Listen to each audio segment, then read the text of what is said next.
The code is intended for a mature audience. We like to use naughty words. And I heard someone say Digimon, you were funny.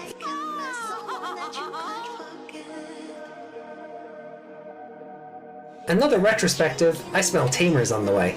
No, that you just went past a bathroom. That's all. Yowie wowie. Why would you ever cheer for the Frontier kids? All they f***ing do is lose. I mean, if it's a Leomon, it's probably gonna die. Yeah, if Terromon is Shoutmon by the fandom's comparison, you wait till we get to Hunters. Tagaru is gonna make Daisuke look like a goddamn saint. Yeah. Crosswords is better than Tamers. Oh shit. Meg's just the Joker leaving the hospital. Look, I know it's going to annoy people, but Atmon is just peak fiction, and it's the best thing, like storytelling-wise, that this franchise has put out so far.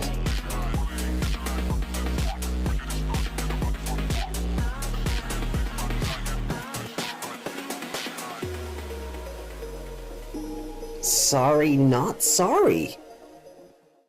この番組はご覧のスポンサーの提供でお送りしました。And hello. Good morning, good afternoon, good evening, and good night, depending on where in the world you're watching this from. Welcome to episode 315 of the Code Crime Podcast. Ooh. My name is AJ, joined along, of course, by Miss Megmon. Hello. And it's reading time! Hello. Are you excited? Wait, what? It's reading time! What? No! Get back here, you! Back here. Why are my arms not moving? There we go. No, you can't catch me. Sure. Oh. You just warped reality there trying to get away. Mm-hmm. Please stop.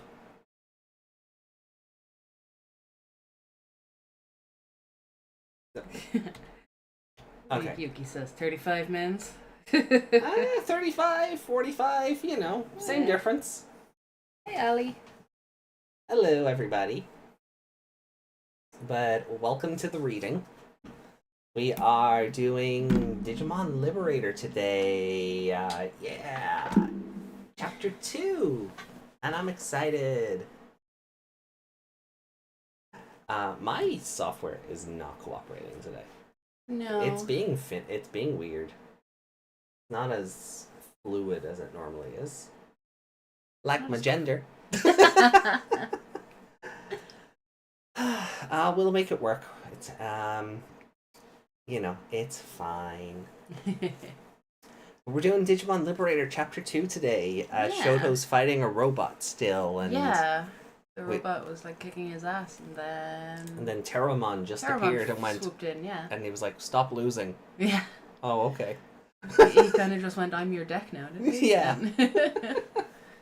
So I'm looking forward to believe in the heart of the cards. Yeah. It's me. I'm the heart of the cards. Yeah. I am the heart of the cards. Yeah. But I've already read this, but I'm looking forward to going through it again, getting your kind of takes on it. Seeing how you feel about the characters, and even just Terromon and Arissa and everyone kind of in a general sense, and we'll kind of go from there and see what's what. Yeah. Yuki said at least it wasn't a 2-hour delay. That has never happened. So yeah. Oh wow. Okay, there's a colony of spiders outside that window. Oh yeah, they've been building. As I was saying earlier, I need to take a power hose to the front of the house and just.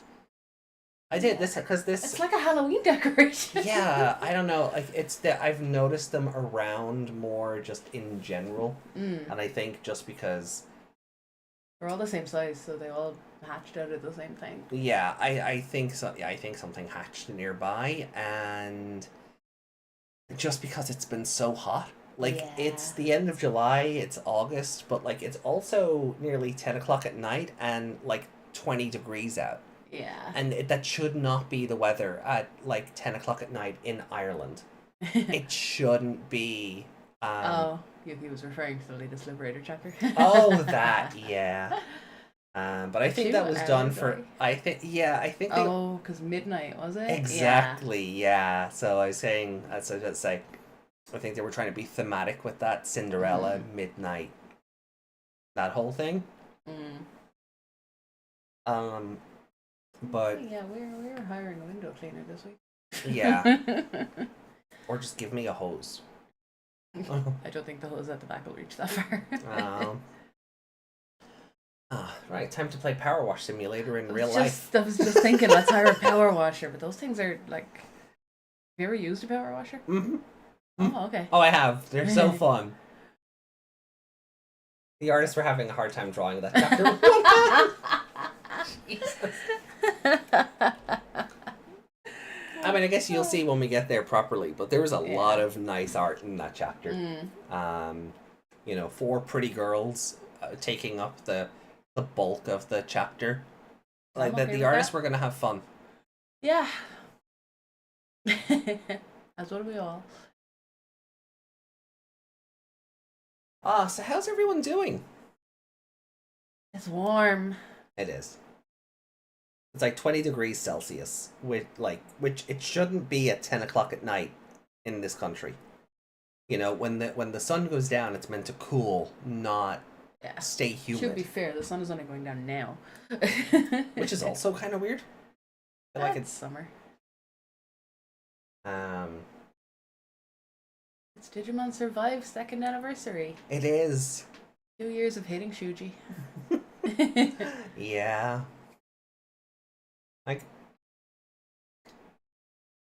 I do love those characters. Except Shuji. Well, but yeah, you know, this. Yeah, like even though Shuji gets better in the true timeline, he makes for good storytelling. But yeah, you know, like I do. I love those characters, but I'm not in a rush to see them again. No. Having played the game like 4 or 5 times to get. There's no need though. No. Seen every possible corner of that story. Yeah. So I don't even for the 10-year anniversary, I don't know if I'd feel like going back to it or revisiting it. No, because it is at its core just a very basic Digimon story. So you're not going to forget it really.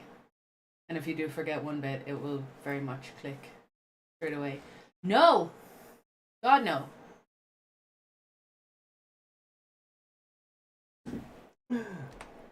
Oh, where's angry? There it is. wave at your anger. No. Never. I mean, he's old enough. That doesn't matter. He's not pretty. Fair. He's an asshole. Not gonna happen.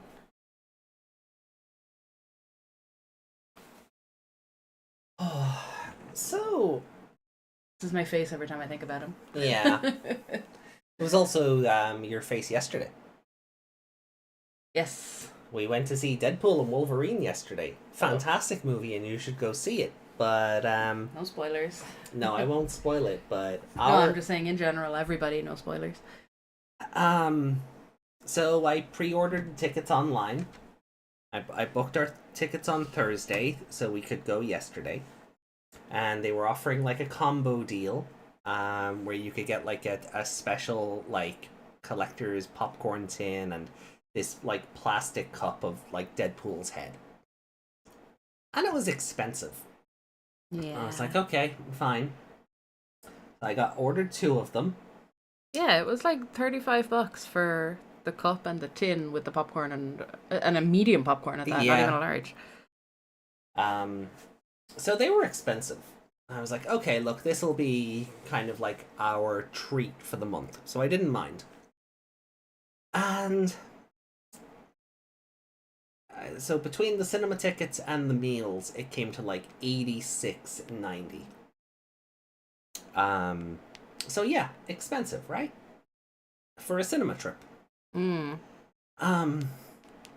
We got there, and we got into the queue, and there was this elderly couple arguing with the client, arguing with the agent at the till about something, like, I don't know if it was something about like a voucher they were trying to redeem. I They think couldn't find them on the system. I think they had someone had booked it in advance for them, Yeah. but didn't give them like the QR code or anything because they were old. Ah. And then they had to call whoever it was to find the booking because they didn't have it in the system, or because they couldn't, Yeah. they didn't have a reference number or anything or something like that. Mm.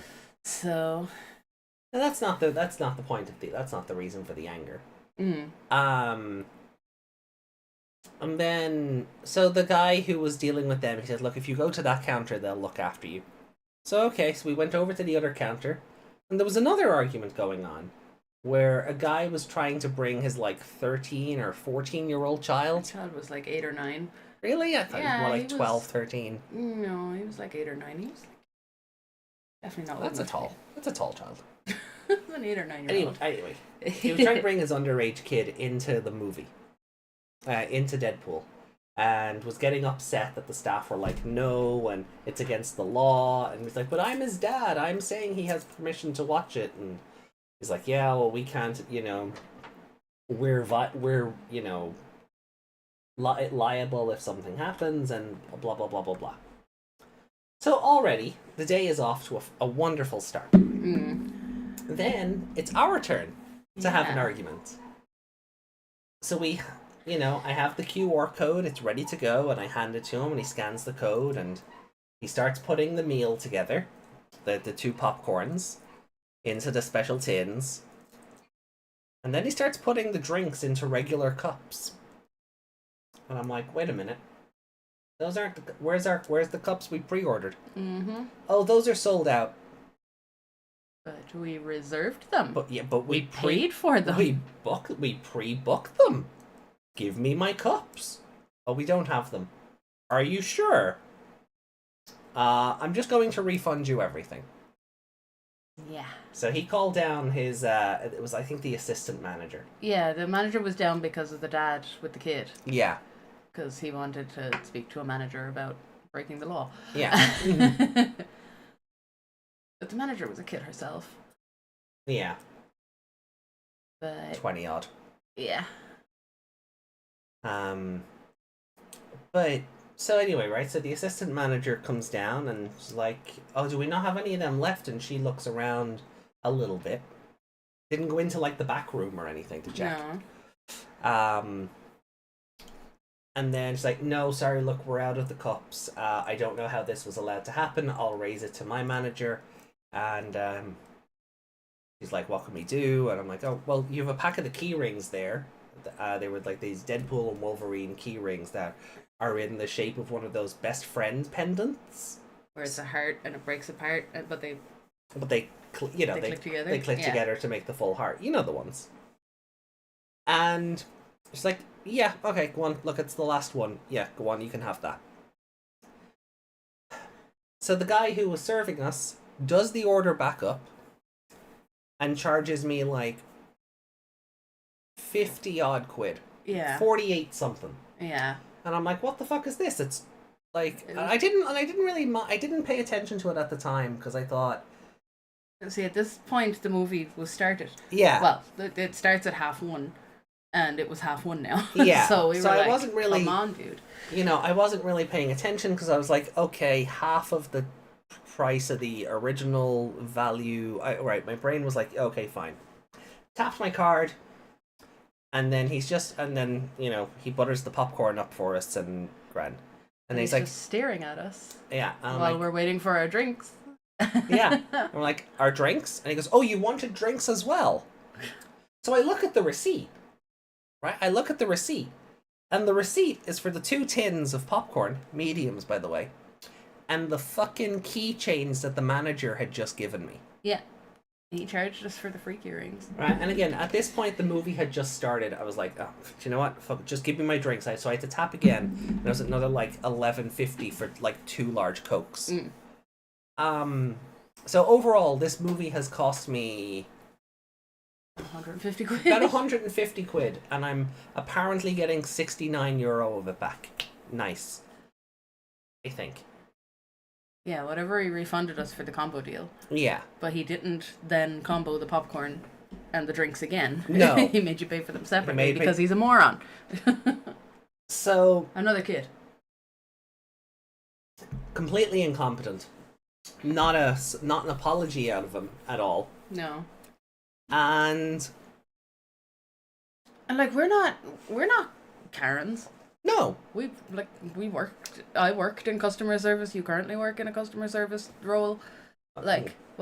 Client interaction. Yeah. interactions. There's people that we have to talk to, the public. We know Yeah. how to deal with them.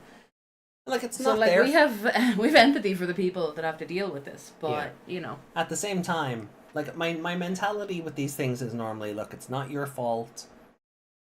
You don't make the rules. yeah, In certain it's totally not their situations. fault that the order never went through to book our cups from the website for whatever reason. Or it did, and someone set them aside, and someone went, "Oh, there's 2 more cups," and Yeah. picked them up and sold them anyway. So there is a staff issue. There. So it was an issue with the staff, and I was like, "No, look." So this morning, first thing I did this morning, was write a big lengthy email, attached all the receipts, and was like, "This is what we did. This is what happened. This is what I was overcharged. Why was this allowed to happen? Make sure I'm getting my money back. And what are you going to do to make sure this doesn't happen in future?" Yeah, because when we booked the Barbie movie Yeah. and Oppenheimer, we got the Barbie cups to go with it. And they were there reserved for us. Yeah. So, I don't know. I know there's the difference between going on the first day and going on the The third day, but But they there were should they were still reserved. Yeah. They should have a stock thing behind. Pre-booked ones you can sell. Yeah. Yeah. They should have a way of separating those themselves. Yeah. But no. No. You're not Karen. Your names are AJ and Meg. So yeah, the movie was super fun. I'd love to go and see it again. Just not there.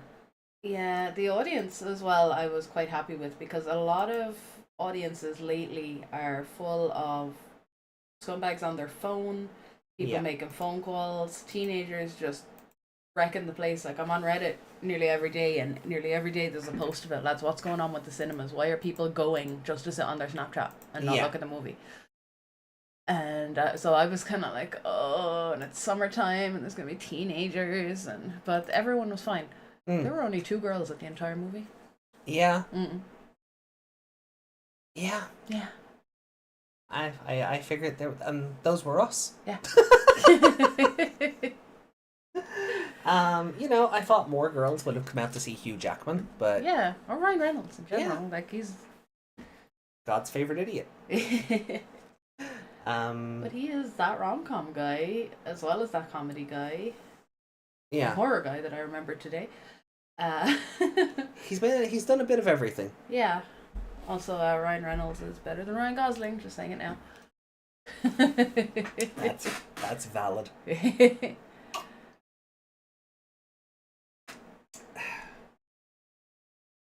So yeah, while the movie was really fun, and I'd go and see it again, tomorrow if I could, but I can't because I'm working tomorrow. The experience really soured me, and I was kind of annoyed about it all day. Yeah. I was meant to do some streaming last night, and I was like, I don't have the headspace for this. I'm just gonna record something small, and it'll go out on the other channel, in a day or two. The cinema's expensive, but Yeah. it's it shouldn't be 150 quid for one movie and some popcorn. No. I don't care if they were special limited time items. I've effectively paid for that whole trip twice now. Yeah. Whether you're getting it back or not is not the point. No. No, because there was no communication on their part. And I said that in my email. I'm like, okay, if the cups were sold out, why was I allowed pre-book them to begin with? Why were they like the keychain that we were given and then had to pay for? Yeah. That was listed as sold out when you were pre-booking, because you could get a whole bundle where you got the cups, the tins, the key rings, the pop Funkos. Yeah. Right? There was a whole fucking package you could get. And the Funkos and the key rings were listed as sold out. The cups weren't, or the tins. And when I got there, they had like the tins lined up behind the counter, and I was like, "Oh, cool! They must still have a fair amount of them." Yeah. You know, Which is weird to not have, because it was a combo. You couldn't get the tin on its own. No. Well, we did eventually. Well, yeah. But there wasn't an offer to just get the tin. You had to get it as a combo with the cup. Yeah. So why weren't there wasn't enough there cups to get the tins? Right. So if the cups were gone, why was I allowed pre-order? Right. And B, why did nobody reach out to say, "Oh, look, we're sorry, this isn't actually in stock anymore. Would you like to change your order? Would you still like, were they just afraid I'd say, no, we don't want to go anymore?" Because the reason we chose that cinema is because they had that stuff. Yeah, the reason we chose that cinema is because they had that stuff. The other cinema was doing something similar, but it wasn't the same. I think they had their own tin and like more of a plastic, like slushy 7-Eleven cup. Yeah, but we wanted the Deadpool head. We wanted the Deadpool head, so we chose that one. And usually when we go to that cinema, the staff are attentive, they're courteous, we get on with them, there's banter, they know us because we're there regularly enough. And there was none of that yesterday. No, the one person that is usually quite competent was the one dealing with the old people. Yeah. And then, so this cinema, like, they usually pride themselves on being very, I guess, as I said, attentive and courteous. Usually when we're leaving, why is that hand not? Is the ring light in the way? I don't think so. It shouldn't be. It never usually is. Oh God! I'm doing the wave. You're on a delay. But usually, when we go to that cinema, right, they're so proud of themselves, I guess, for lack of a better term. They usually hand out like these feedback cards, like, how did we do today? Every staff member will hand you one with their name written on it. Yeah. How did we do today? We got none of that on the way out, right? Because I guess they knew, Yeah. So I asked for one. And conveniently enough, they hadn't got any. So, oh no, we're all out of those. Mm-hmm. I was like, okay, was there something I can have to, get in touch and let you know about, your office? To give feedback. To give feedback. Is there something I can have? So he went and dug out a receipt. And this is probably going to hurt them more in the long run that he did this. Mm. So he dug out a receipt, which, again, and if I knew I was just going to get a receipt, he could have told me, here, it's on the bottom of, if you have your receipt from earlier, it's on the bottom. You can get in touch there. But the receipt he handed me was for the key rings. Now, I'm guessing they're key rings that someone else bought the day before or earlier that day. Yeah. But the key rings on the receipt we were given with the information for feedback, they were cheaper than what we paid. Yeah. That we paid for our free ones. They were cheaper than the key rings we bought for free. Yeah. By like a decent chunk too. So I don't know if it was a staff price or they were genuinely selling them cheaper at start and then they bumped the price up as they got scarcer. Yeah. Don't know what happened there, but when I wrote the email to head office today, I included both receipts. One to show we were charged for the gift that the assistant manager had given, and then the other to show that the feedback receipt we were given had them at a cheaper rate. So they've overcharged me, or something has gone wrong there. All I want is a refund and a Deadpool head. Yeah, like if they even reached out and said, look, we'll source 2 of the cups for you from another one of our buildings. What's your address? We'll get them sent out.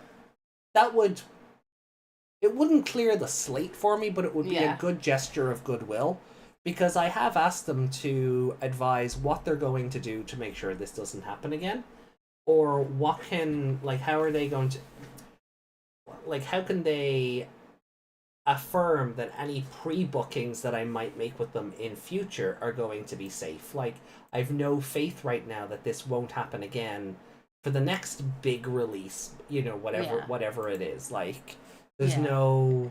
Like, if we go, what's the guarantee of us actually getting what we paid for? Yeah.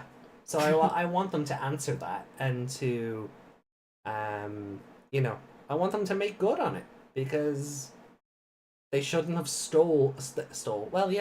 they shouldn't have sold something that we'd already pre-booked and paid for, and that nobody bothered reaching out to say, actually, we don't have that anymore. It was a website error that it was still listed as on sale. Like, because even when we got there, the banners and the posters for that combo were still up. Yeah. I'm like, here, look, you're still advertising that this is available. Like, what the fuck? Yeah. You know? So look, I know it's a load of first world problems, but it's the principle of the whole thing I'm more annoyed at than anything else. Yeah, like, we're not made of money.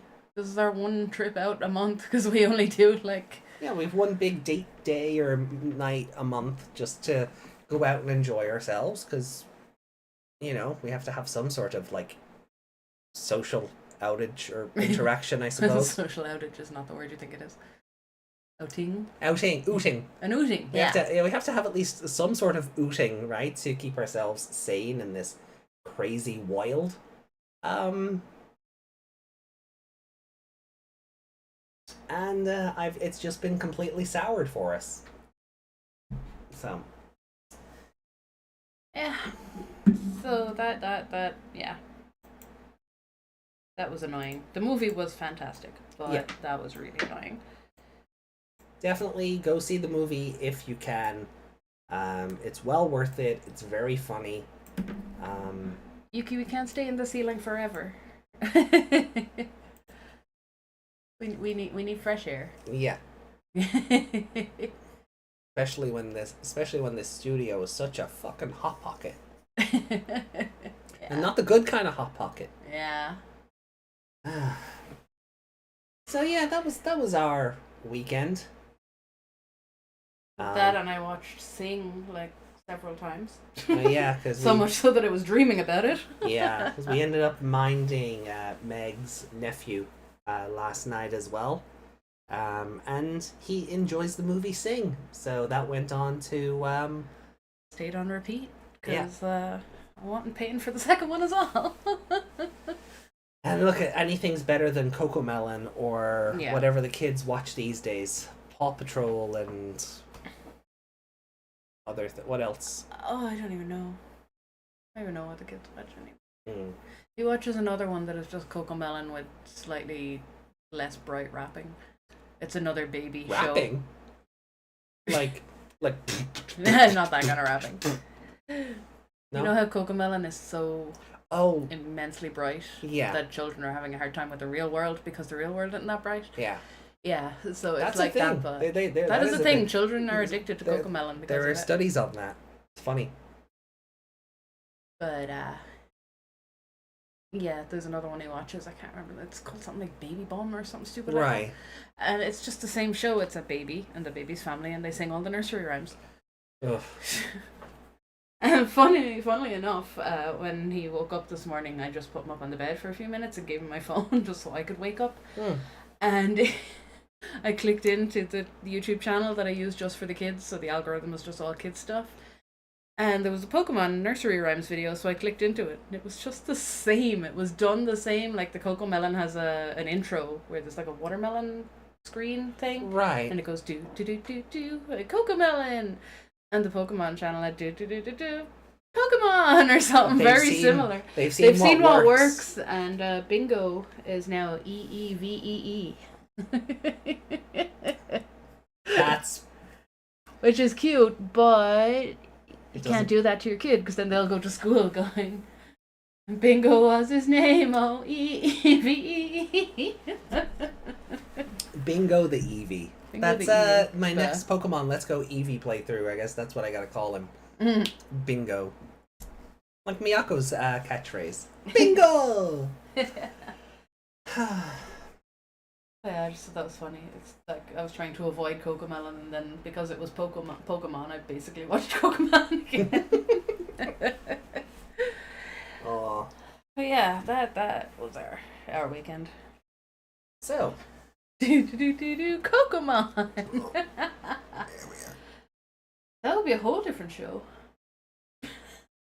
big stretch.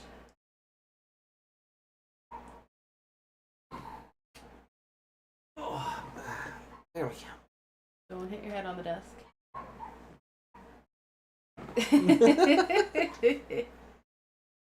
It's so warm in here. I can't wear my glasses. I'm sorry, I can't read. You can read. You're close enough to the screen. I So just made it blurry now by wiping my eyes. let's. So speaking on that, let's. I guess we'll jump into Liberator then. Yeah. Cool. So.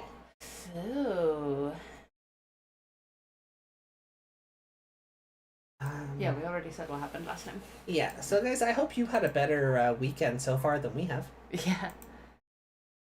The BMO version is hidden. Yep. There we go. So, Wear your cold glasses. I wish I had cold glasses.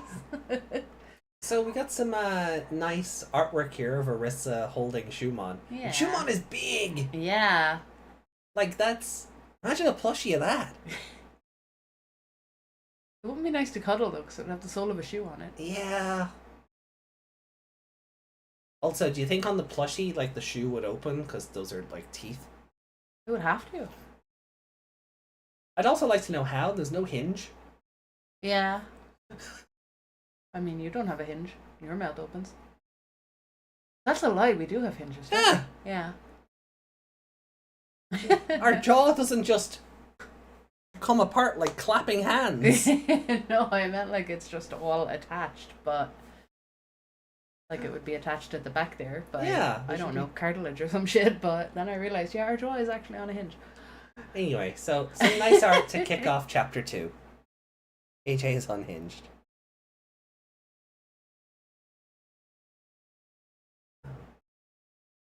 So, we're picking up where we left off. Suddenly, a Digimon I've never seen before burst onto the battlefield. Wait, what is that shot? It's Teromon and I know. Shoto's like, oh, because he's landed and there's like gust and there's wind blowing and... What? What? I can't figure out his body. So, What part of him? there's am I an looking? arm, That's an arm. that's a torso, and that's a leg. See the foot? Oh, okay. So he's And landing there's a like on tail. all fours like that. No, he's just in a standing position. Like, there's his tail, Oh, he's there's like. his body. Oh, that's an insert. I thought he was reflecting off something. No. Okay. Are you okay? I thought there was like something he was reflecting off because there's like the white on his hand. No, that's just like the dust settling from his arrival. Yeah, but that's what I thought he was reflecting in something because it's kind of on him as well. No, it's just wind around them. Yeah, because when you scroll down there slightly, he's got that thing on his head. So I thought maybe he was reflecting in that, and I was like, but how is it there? No. So we get this cool hero shot of Teromon. If you're in a jam, I'm here to help. Cause that's what Teromon does. I'm Shoutmon. He's like big Shoutmon energy here. Yeah. Which is nice, like, just because obviously we've gone back to Cross Wars this week. But obviously, like, our last protagonist was Lugamon, who was just very fuck off and leave me alone energy. Yeah. I'm not helping you. Yeah. So, Digimon card game, Digimon Liberator, Episode 2, Out of Control. The full dive next generation metaverse game, Digimon Liberator. Hey, Yuki and Impmon cameo. In this Digimon card-based game, we haven't met her yet. Okay. We do know what she looks like from the front. She is very mommy. Okay. Are we sure it's not the two moms of Ikto?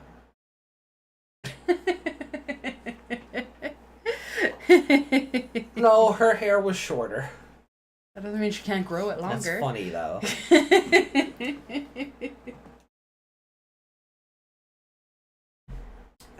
Like those two moms teamed up.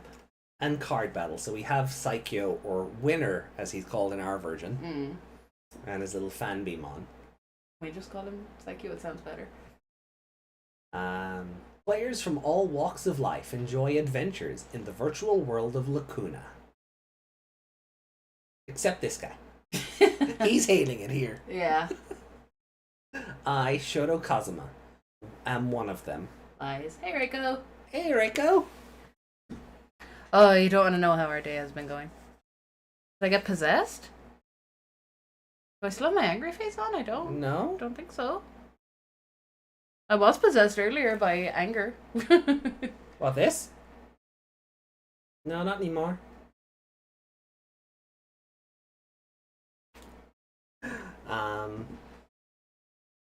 My childhood friend Arissa and I were having fun playing the game. Oh, hold on. The way that crease is in that shoe from Arissa holding it, maybe the shoe is just a big plush.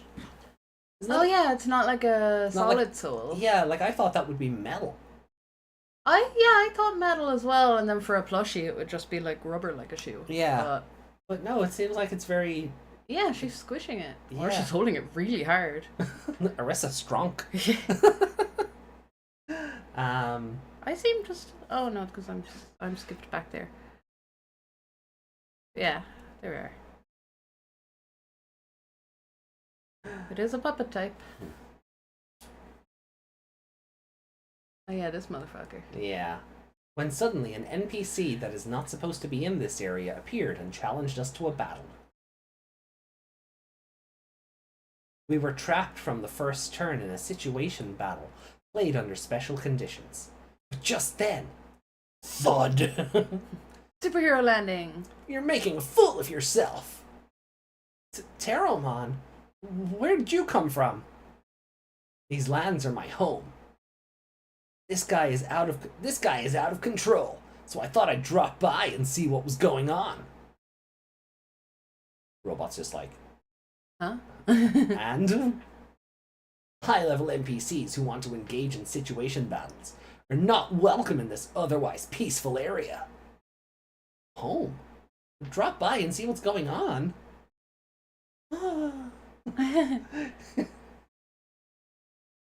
Oh, did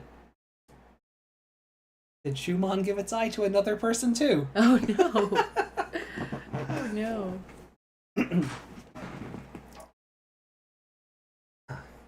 Together with that ragged-looking Digimon. What's happening? This game. In Lacuna. I've never heard of wild Digimon. What are you waiting for, silly human? Silly human? I feel like in the Japanese that was probably something else. Mm. I have a name. Shoto Kazuma. Got it. Shoto. I get that it's important to address you by your name, but for now, brace yourself. I have come to the rescue of Shoto. Bling! So we got this already, right? Because Ali said, the thing I hate are the recaps they're doing in every part one of a chapter. Oh no, this is new. Is it? Yeah. Okay. I feel like we saw this deck last week. Oh, did we? Oh, maybe we. Oh, yeah, maybe we did. And the deck has been reborn. Error. Deck configuration change detected. And now, this situation has been rewritten. He's just having a good time. He's just here for fun. Update battle conditions. Oh. Oh. One Digimon will be added to the battle area, and one to the breeding area. Desmond said, protect the Shotas. Shoto! I still find it funny that a Kazuma is a Shoto. That's fighting game terminology.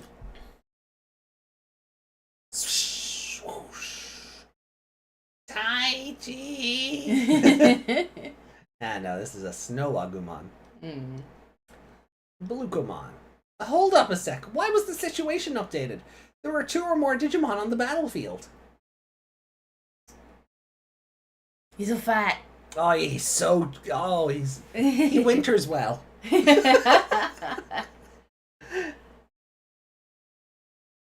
Is there art anywhere of an Agumon with like its cheeks full of food, like it's hibernating for the winter? Oh, probably. Snow Taichi. Hey guys, what a coincidence to find you here. Walks in and brushes the snow off his head. Yeah. You expect me to battle in such unfair conditions? Shoto, look! It doesn't seem to be all that bad. 3 security versus 4. Okay. The NPC security shields are down to 3. Reconfiguration complete.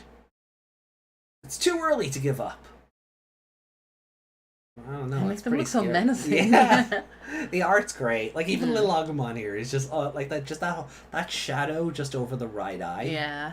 Um. They had to do something because he never looks menacing. Yeah. Hey, it's our sticker. Yeah. Don't worry, that's right, I've got you back. I've got your back. Don't worry. It's Teromon, right? I don't know much about wild Digimon, but what do you mean you've got my back? Ah, we can get into the details later, Shoto. It'll Don't be sweat okay. the details. Yeah, don't sweat the details, lad. I've seen more than my share of card battles. Wink. I should be able to help you. I like that he's taking this literally. Because he's only a card now for Shoto. Yeah. So I like the idea that he's just been flying around watching the battles play out and going, oh, okay, I know how this works now. Teromon, what's happening to you? I'm going into the deck. Good luck, rookie. That's terrifying. Yeah. That's kind of scary. Looks more like a ghost getting sucked into the Ghostbusters Oh, the contraption thing. Yeah. Player turn. S. Kazuma. Oh, swoosh. I was like, what's Osh? Restart battle. Beep. It started. That kind of looks like I know the box is like floating in front of him, but it looks Yeah. like he kind of went, oh, it started! and just threw it. Like, oh, crap. It also looks like there's a deck box inside another deck box. Yeah. I don't know if the one that they're releasing for this looks like that when it's opened. I need to double check that. Huh? What's going on? I have no clue. Oh, poor Muchomon. But the cards that were blank before have changed. There are cards I've never seen before. The deck has completely changed. Starter deck 18 in stores now. Cards you've never seen before? Can't believe a Digimon would just go into your deck like that. Something's fishy with that Digimon. What's fishy with me? There is, the black box bit looks a bit more correct. Just let you know, I can hear everything. And this is what I would have liked on the prop, if even this bit had a light on it. Yeah. It doesn't have to have any speaking or anything, just a light that comes on. Yeah, that would have been nice, especially because it's a premium Bandai like deck box. Yeah, like when you open it, that triggers like a switch on it or something. Yeah. So it's not on all the time. Because we know, like, later on, like, Violet has Violet one of these. So I would have liked LEDs so that you could customize it a little bit.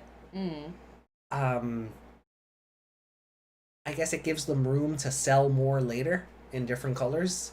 Now, I hope that's not the avenue they go down. Because originally I thought the color was just meant to throw back to the 99 Digivice. Yeah. And then it would light up depending on, like, your evolutions and such, that everybody would have the same deck box, but nobody messes with my deck except me. If Digimon appeared and messed with my deck, I don't care if it's a one-time in my life chance to get a Digimon partner. I'll smack the hell out of that Digimon. Still have no idea how Terramon did any of this. Magic. Digital magic. Desmond said Terramon reminds me of Jet the Hawk. Oh, from Sonic. Ah. Yeah, they're the same color scheme. He is a Sonic. He's just a bird Sonic. Yeah. The D-storage talked! Okay, he's a bit stupid. Oh, he is, but I love that because Teromon is active in it, this is now an eye. Yeah. It's just glaring at him. It's me! Have you forgotten about me already? Calls him out for being stupid immediately. That voice, is that you, Teromon? It's just like... Yes. Like I said, I'm here for support. I knew there was something fishy about that Digimon. It's nice of that robot to just stand back and let all this Oh happen, yeah, isn't it? imagine the robot just be like, oh, they're expositing. Oh, okay.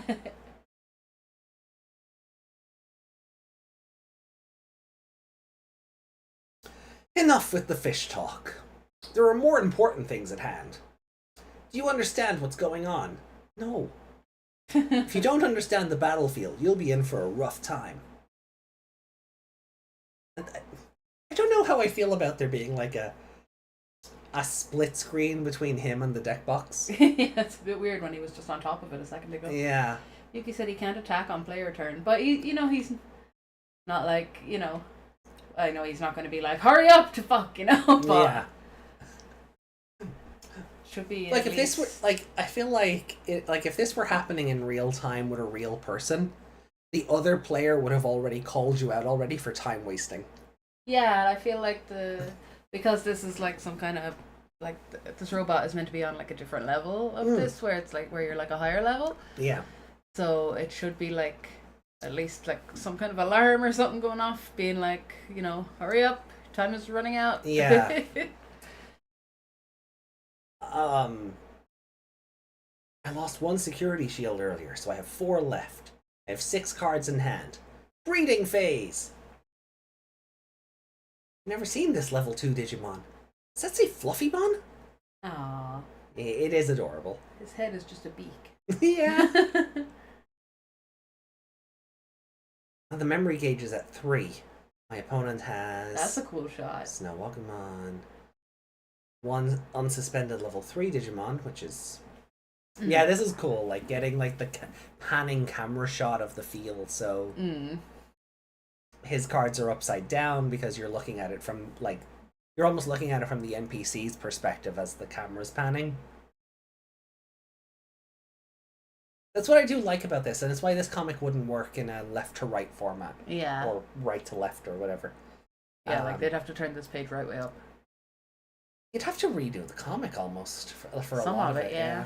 My opponent has 1 unsuspended level 3 Digimon, 1 suspended level 4 Digimon, and 1 level 3 Digimon in the breeding area. With 3 security shields. Oh. Okay. Next.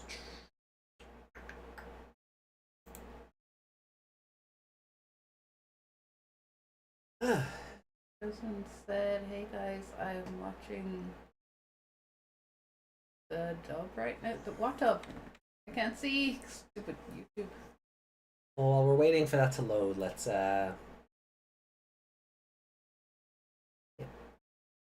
Oh wait, is it up already? Oh god, it's up already. Okay. Wow. Meanwhile, I've got nothing on my side. Then try this card out. Huh? What are you doing? I'm manipulating your card draw. I'm breaking the rules for you. Play new Digimon. Teromon. 2020 dub right now. Oh, ew. Wait for us. That was a play cost of 3. And just take a look at what I can do. I'm the player, not you. I Digivolve Fluffymon in the breeding area for a cost of 0. Digivolve. Muchomon, I draw 1 card for Digivolving. It looks like he drew a nice card. Let's use it. So he's still navigating him from here. Yeah. Even though he's out on the field here. Why let the human choose this place? I told you, I am the player. But you're right, let's use it. You're not a very good player, so, take what you can get. Yeah. Teromon, Digivolution. Oh, so he's gone over his memory, so this evolution should set it back to being the robot's turn now. Alright. Because he's gone over his memory. He had 3 to start with, he's gone over by 2. Galemon! Who is a pretty good design. Wow! Plus, this effect activates at the end of our turn. This effect? So, Vortex. At the end of your turn, this Digimon may attack an opponent's Digimon. With this effect, it can attack the turn it was played. Okay. Yeah, so normally, like most card games, except Yu-Gi-Oh!, you can't attack the turn you summon a thing. But Vortex is like Rush in another card game, where Rush will let you attack the turn you summon it.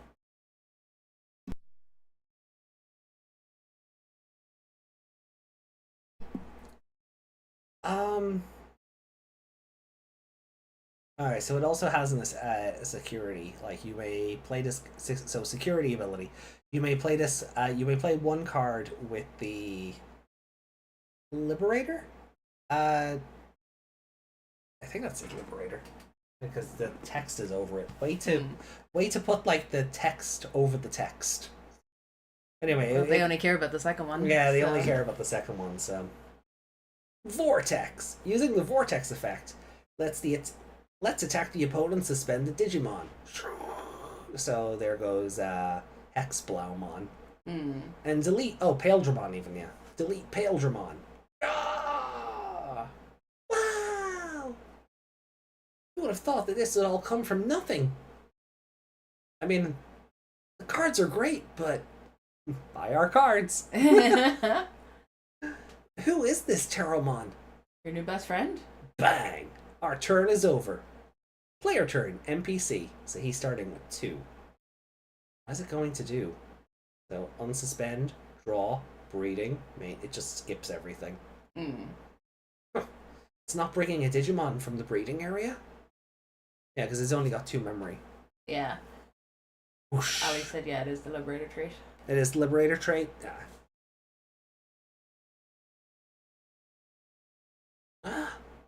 Security attack from the NPC? That came out of nowhere. From out of nowhere. So here comes a level 3 Snow Agumon. It's hungry. Crack. Oh no, Muchomon! Aww. That's kind of vicious.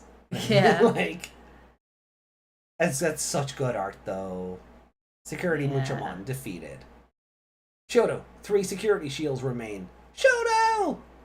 I'm okay. I still have plenty of security shields. You're equal now, aren't they? Yeah. Yeah. Continuing on, the NPC starts to make moves in the breeding area. The Bluecomon in the back suddenly digivolves to level 5. Chris Paledramon. So I don't buckle from under the pressure from Chris Paledramon in the breeding area. I digivolve to a level 5 Grand Galemon. So the cards that the NPC played put Shoto up to a +3. Then digivolving to level 5, turned the Galemon into Grand Galemon here, which put him back at 0. Right. So play cost of 3, so he's gone from 3 to 0. And then I'll use these 2 Digimon as best I can. He's gone over memory again. Yeah. The NPC has 1 security shield left. It's cornered. Player turn, NPC. It's not over yet. Still has that Digimon in the breeding area. That's oh, I love how, yeah. No, That shouldn't be bling, it should be like shing! yeah. Like a sword coming out of a sheath kind of noise. Whoosh. Here it is. Boom. When attacking, 2 of Grand Galemon's Digivolution cards are trashed. So, the way evolution works in this is you stack the cards on top of each other. Right. So if they all have inheritable abilities, they all keep those effects, but they lose the main ones. So I go back to...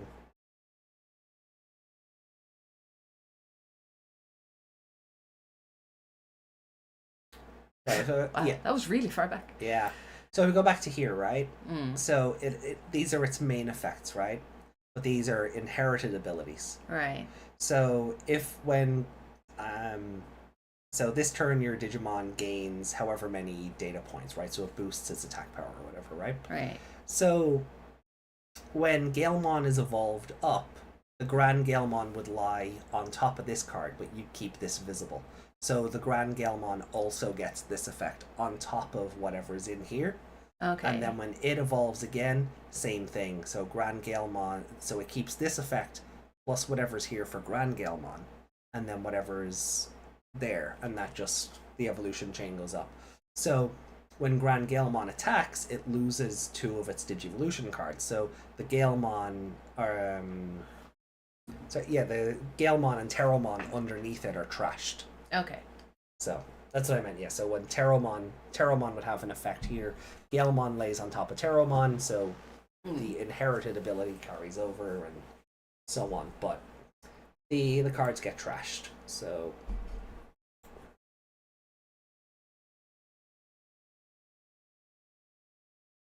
Grand Galemon is weakened. Yeah, because you lost your inherited effect. It gave you extra points. But its data point should still be the same, 7,000. Ice Clad ability. Oh my god, he's such a Hulk. He's oh my god, he's like, wow. His muscles have muscles. Yeah. Look at those legs. Oh my god. Meg's inner furry is screaming. Just thighs, and not the rest of them. Oh, the arms as well. Well, now that you point them out.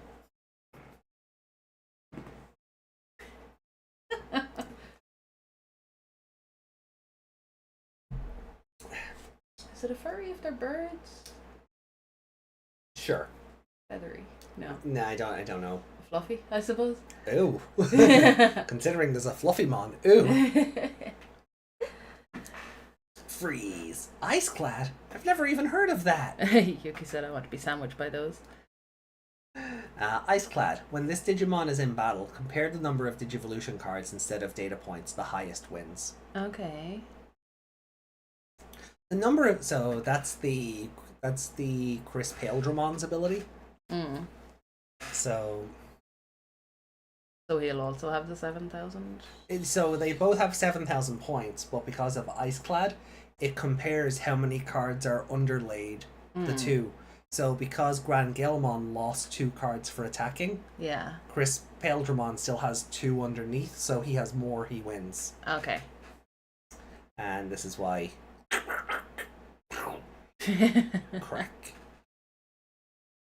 Sorry, Ali said the extra beef on him is big. Uh-huh. You're confused about the match. There is extra content in the column section of the match? Yeah, we'll go over the lore section. We'll cover, like, Yeah. the ins and outs of things, but I'm trying to explain the little bits as we go, so They're implanted get in an Meg's brain. yeah, so Yeah. just so they're implanted in Meg's brain and she gets an idea for how the flow of battle should work. Got those citrus mon muscles.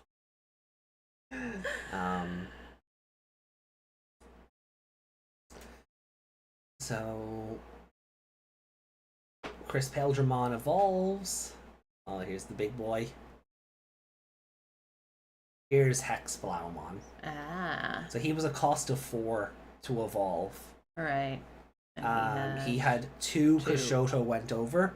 So to spend 4, he also had to go over 2. Right. So it's Shoto's turn again, basically. A level 6 Digimon appeared, and I need to counter this new ability. Do I have a chance at winning this battle? Why the worried... Hold on. Why the worried look on your face, rookie? I told you I've got your back.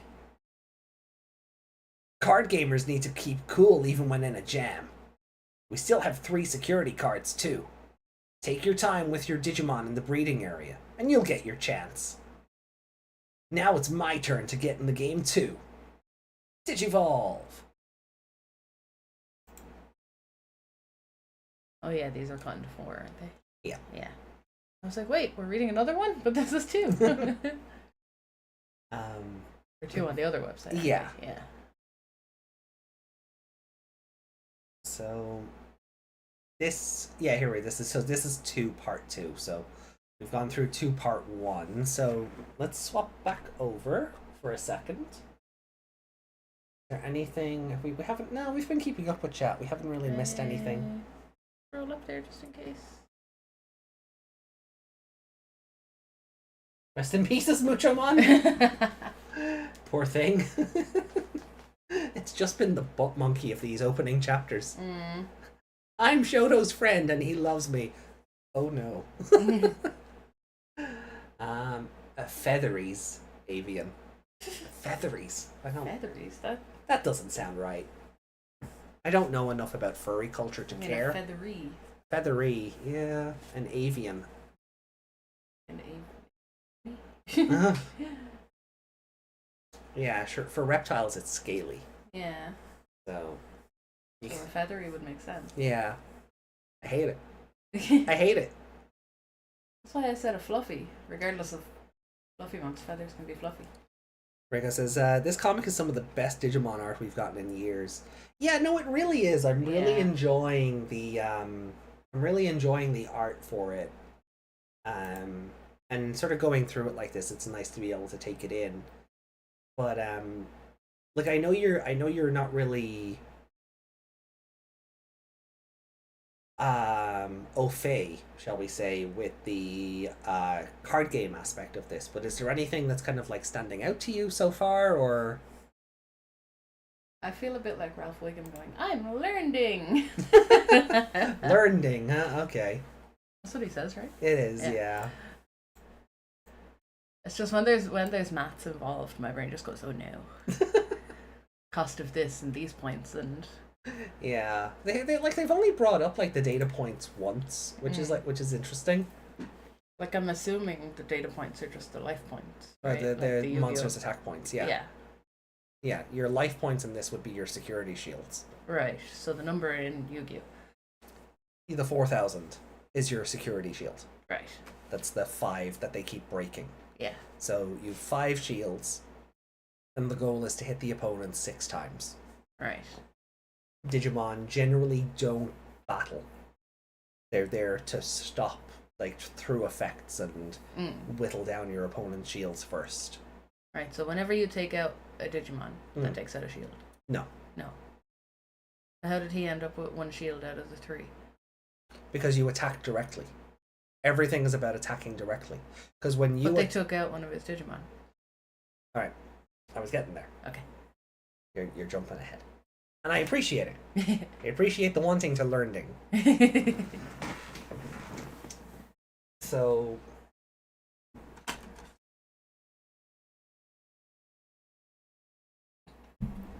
Yep, this'll do. This'll do, right? I have a Stingmon and an XVmon here, right? Mm-hmm. Equal in power, right? They're both 4,000. When both Digimon are like this, in an unsuspended state, cannot clash. Right. Right, so instead, if it's XVmon's turn, he will attack over Stingmon and hit the security shield. Right. However, if Digimon is like this, in a suspended state, Vmon can attack. XVmon here can attack. Because you can delete suspended Digimon. Right. But when they're unsuspended, you can't. Right, so or when you can just go over. But so you can just go for the shield, whether if he's like that. Yeah. Yeah. But if Stingmon here had something called blocker, he would be able to intercept that attack. Otherwise, then you're relying on the effects of your security shields, because your security shields are just based off of 5 random cards in your deck. Right. So Muchamon that was got taken out. Yeah. He was a security card. Yeah, not designated as one, but when you shuffle up, your top 5 become your shields, and then you play with the rest. Right. So the Digimon that Shoto took out on his side. Yeah. That was a security shield. Yeah. Right. Okay. So I've just gone I've only learned now that there's Digimon in those shields. Right. You didn't read the rules that came with your Terriermon deck, did you? No. I looked at the pretty pictures. We were going to learn to play later. It's going to take me a long time to learn this. I couldn't even play Cards Against Humanity for 3 attempts. That's really easy. Please use this. There's not much in there. Please try and use it. there has to be some matter in there that's still active. No. I shake it around, it kind of bounces off the edges. I'm out. Do I have a sad face on right now? Yes. Definitely like that Liberator takes advantage of the manga format so well. The game is kind of hard. The game is kind of harder than Uno. Yeah, Uno took me a while to get the hang of. I've only played it like twice. and Oh yeah, never I wanna think play in it my again. I think in my lifetime I've only played it like 6 times. We never had it to begin with. so- No, and I've never been in like. It was a thing there to stream it for a while because it came with everyone's Xbox. So you just boot up Uno and in a way I have that Monopoly game on the Switch. Yeah. Kind of like that. Like it was just a thing you could download. I never cared enough to go, yeah, okay, I'll try Uno.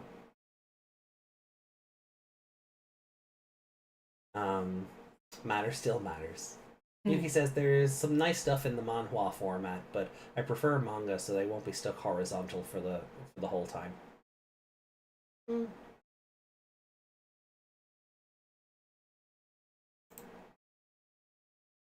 Right. But Rico said too much RNG for my taste. random number generation. On. Uno, I guess. Did you see Uno put out a statement basically that if someone puts down the pick up 4 cards, you can't put down another pick up 4 cards on it. That's not how it works. The other person has to pick up the 4 cards. They can't put another one down and make the next person pick up 8 cards, which is what everyone always did, ever. Oh, fair enough. Yeah, it's actually not part of the rules to, according to them anyway. They made the game, they would know. Yeah. But so before we go in, anything else really kind of standing out to you, design-wise, characters? Them ties. Okay. They were, yeah, someone enjoyed drawing that. Hmm. I like the way it's using the, like we were like leaning over, like if a card game was being filmed or something, you know, the camera would pan over the top of it. Yeah. So like you'd go from, like it went from Shoto's and his breeding area card and then over to the Agumon and then Yeah. that was really well done. Yeah, and that the scrolling format really It helps works with for that, yeah. One thing about Hex Blaumon, yeah, I like just looking at him again here, and I've always kind of thought this looking at him. He looks like an ice variant of Neptunemon.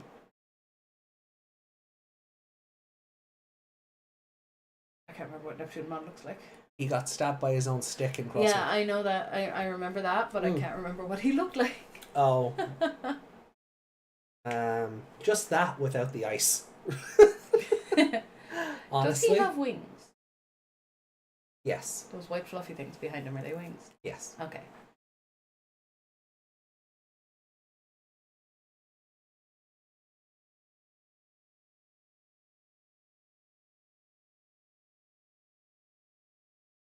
Oh, yeah. Except he's a big fish. Yeah. But yeah, I see where you're coming from. Really big fish. Really big. People play with different rules. Yeah, house rules. Yeah, house rules are a thing, but was that a recent thing that Uno Yeah. put that out? Yeah, I saw that recently enough. Oh, okay. Right, well, Chapter 2, Part 2. Let's go. Galemon in the battle area can't suspend due to the enemy's ability. X-Blaumon, opponent's turn. None of your opponent's Digimon with as many or fewer Digivolution cards as this Digimon can suspend. Okay, so because he has fewer, he can't be used? Yeah. Right. So he's just stuck for the moment? Yeah, so to attack the opponent's security, you have to suspend the Digimon. So he can't. Yeah, as you said. And it's nicely illustrated, like he's frozen in place. It's nice. It's nicely illustrated there, I think. I took Teromon's advice to digivolve to level 5 in the breeding area and end the turn. However, oh, it's really good. It's such an imposing shot. I love it. Why do they give them all such skinny waists? This turn unexpectedly put us in the most difficult position of all. Hecto Edge Blizzard. Hecto? Yep. Okay. As in a hectagon. Ah. Hector then? Oh. I don't know. That's hex. So that's what? 8? 8? Hex is 8, right? Or is it 9? 8, I think. I'm not sure what 9 is, but yeah. 9 is nonary, so yeah, that would definitely. So he's getting, so the blizzard hits down on the security. Thud thud thud. They're all gone. Shoto's remaining security. Smash. My 3 security shields are compromised. So that reeks of AI translation. Shoto wouldn't use the word compromised. No. Also, for where we have it paused right now, it looks like he's gonna get stabbed in the butt by those 2 icicles. Or 2 shards of glass. Yeah. We did get a comment like that though about the translation for this being kind of AI'd as Yeah. well. So we'll touch on that when we're done. See, there's not enough of it. There's not enough dialogue in it to really come across as badly translated. Yeah. Oh, 0. Shoto's Tamer card. Now, here's an interesting, I feel like you could have just done the anime thing where you shadow out like the top of someone's head for this, just from a continuity perspective. Shoto's hair has the red streaks on it on his Tamer card. He hasn't gotten those yet in the story. Or his carabiners. Does he not have his carabiners yet? No, we noticed that last time. He just has a big zip. Oh, right. Okay. Yeah, it's a bit random. Anyway, start of your turn. If you have 2 or less memory, set it to 3. Your turn. When any of your Digimon attack your opponent's Digimon by suspending this Tamer, you may change the attack target to another of your opponent's Digimon or a player. Okay. Play this card without playing the cost is the security. Most Tamers have this security effect, so... The Tamer card Shoto Cosmo revealed in the security check is played. So like... Yeah. This is bad! This looks nothing like me! What the hell is that guy? He seems confident. This is real bad. Hex Blaumon. Oh, yeah, so we've read this already. Yeah. This is real bad. 3 security checks? The Digimon in the breeding area digivolved to level 3. No Wikimon. And they played a Digimon thanks to an option card with a cost of 5? So, usage 5. Yeah. Summon Frost from EX7. I think I have a few of these from my box. Trash the top 2 Digivolution cards of all your opponent's Digimon. If this effect didn't trash, you may play 1 level 4 or lower Digimon card with the Ice Snow trait. Ice Snow, I think, is what Ice Clad is called in the English game. Okay. I don't know why it got changed from Ice Clad to Ice Snow, but I think Ice Snow is, I think it's the English version of Ice Clad. Okay. It's weird. Then until the end of your opponent's turn, none of their Digimon with no Digivolution cards can attack. Yeah. That Sorcerer okay. Mon. That sounded weird. What? None of their Digimon with no Digivolution card. That sounds like a double negative, but I know it's not. But it's worded kind of weirdly. Yeah. It should not. None should be any. Yeah. You know, then until the end of your opponent's turn, any of their Digimon with no Digivolution cards can attack. Or until the end of your opponent's turn, their just change it to any. I think there is a better way of wording that it's less mouthy. I'm being compromised by butt pain. Hey, isn't that guy that we were supposed to care about for 5 seconds? Yeah. We totally cared about him dying. My Digimon can't even move because of my opponent's ability. 3 memory. Player turn, S Kazuma. I'm completely stuck. Moving a Digimon from the breeding area into the battle area will render it useless due to my opponent's ability. What am I going to do? Shoto!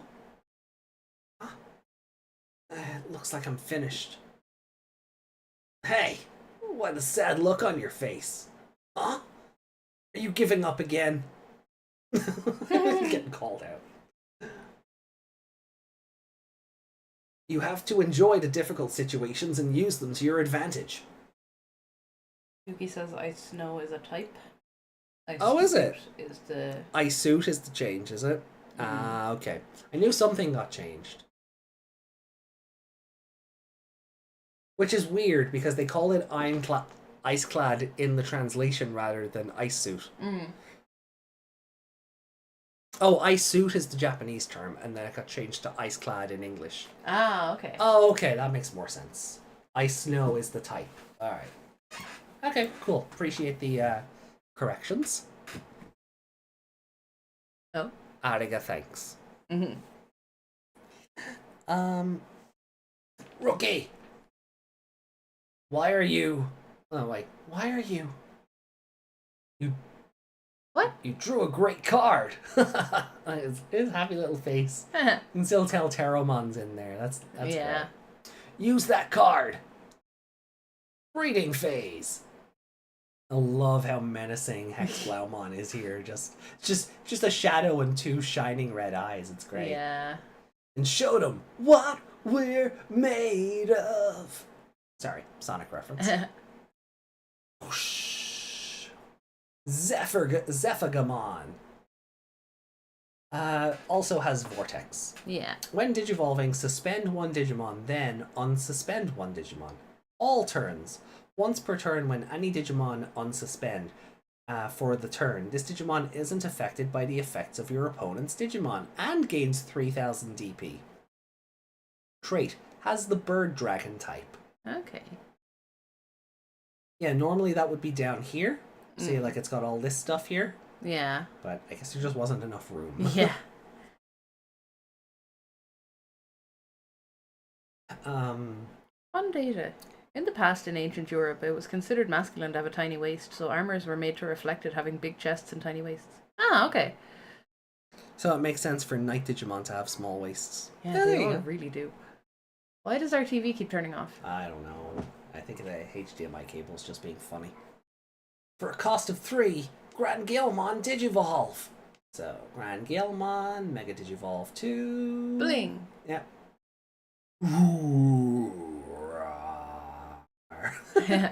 Bling.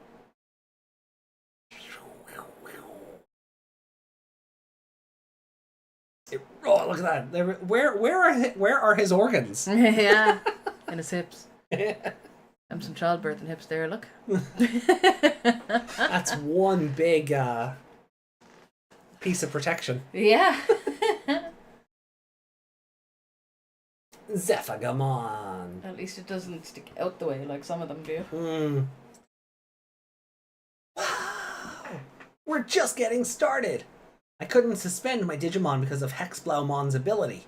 Crack! All turns, once per turn, when any Digimon unsuspend.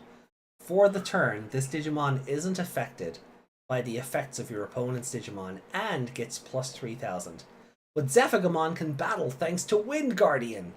Crash! Nice job, rookie! As long as the tamer doesn't give up, there's always hope.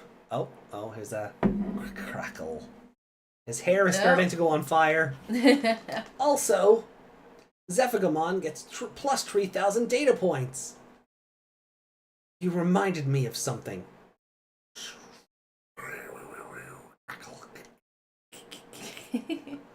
Security attack! Zephygamon! Is that like a crest or something on his head? That's what I was wondering, yeah.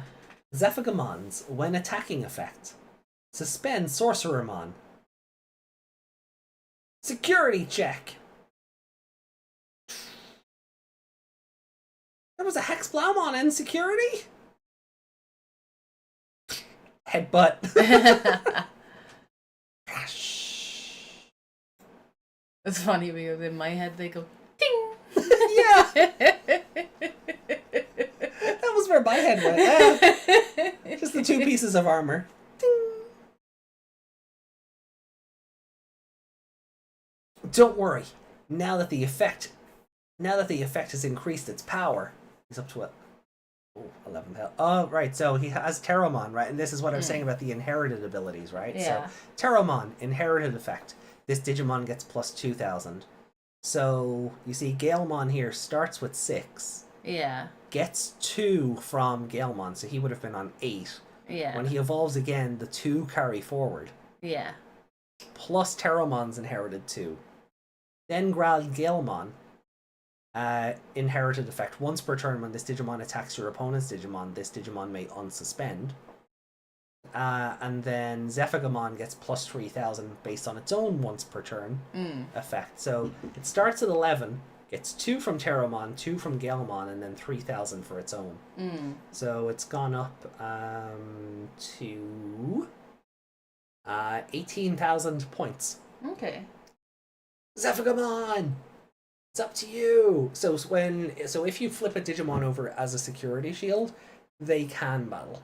Right. So that's when the data points will also matter. Okay. Because the security shield can do its job, and if it has a higher data point, destroy the attacking Digimon. Okay. But if your attacking Digimon has blocker, or no, not blocker. Is it blocker? There is something that negates security shield's effects. I think it might be blocker. Chat will tell you. Chat will correct me.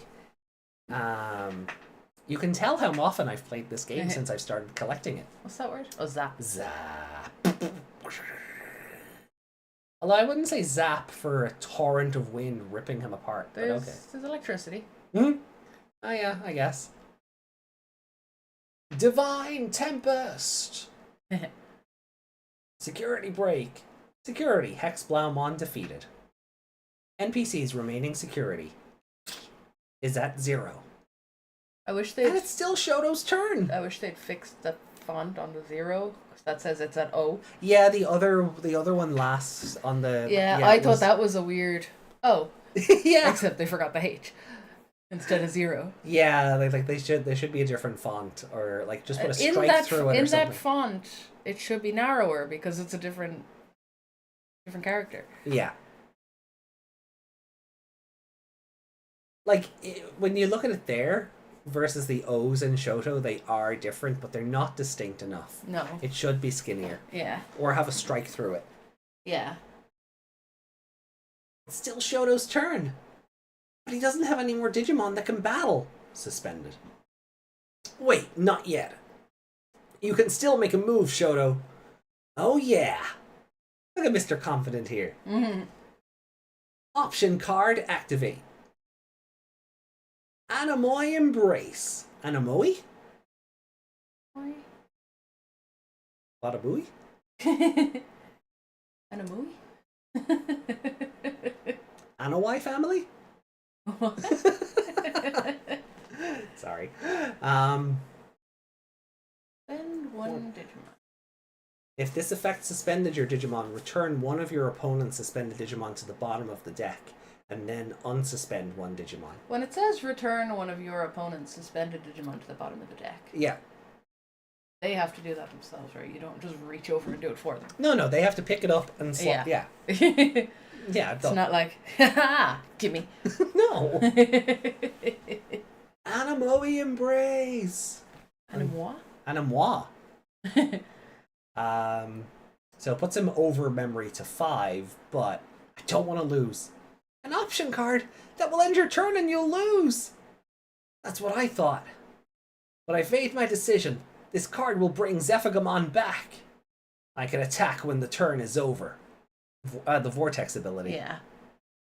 Attack that suspended Hex Blaumon! If I want to catch up to him, I have to win this!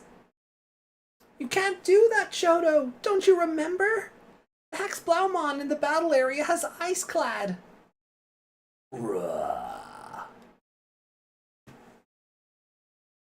Start of your turn, if you have 2 or less memories when any of your Digimon attack your opponent's Digimon, by suspending this tamer, you may change the attack target to another of your opponent's Digimon or a player. So this is where the tamer effect comes in. So he's attacking the Hex Blaumon, but the Shoto card kicks in. Now it's a direct attack on the player, and thus his security. Tamer effect activated! When any of your Digimon attack, you switch the target of the attack to the player.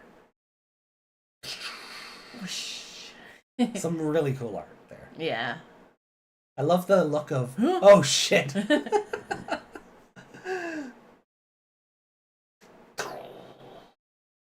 God. No, it's not cracked. That's just like a visor thing on it. Here we go! Is that backwards? I can't make out what it says. Game over? Maybe? No. No, that's a B.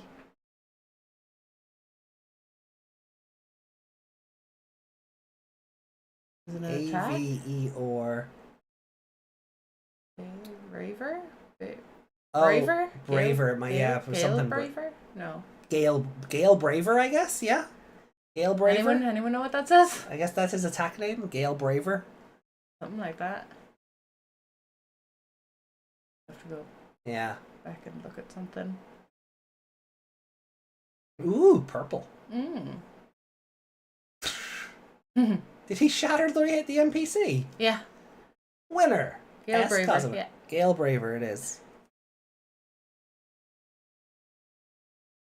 Huh? See? Giant zip. Oh yeah. I won?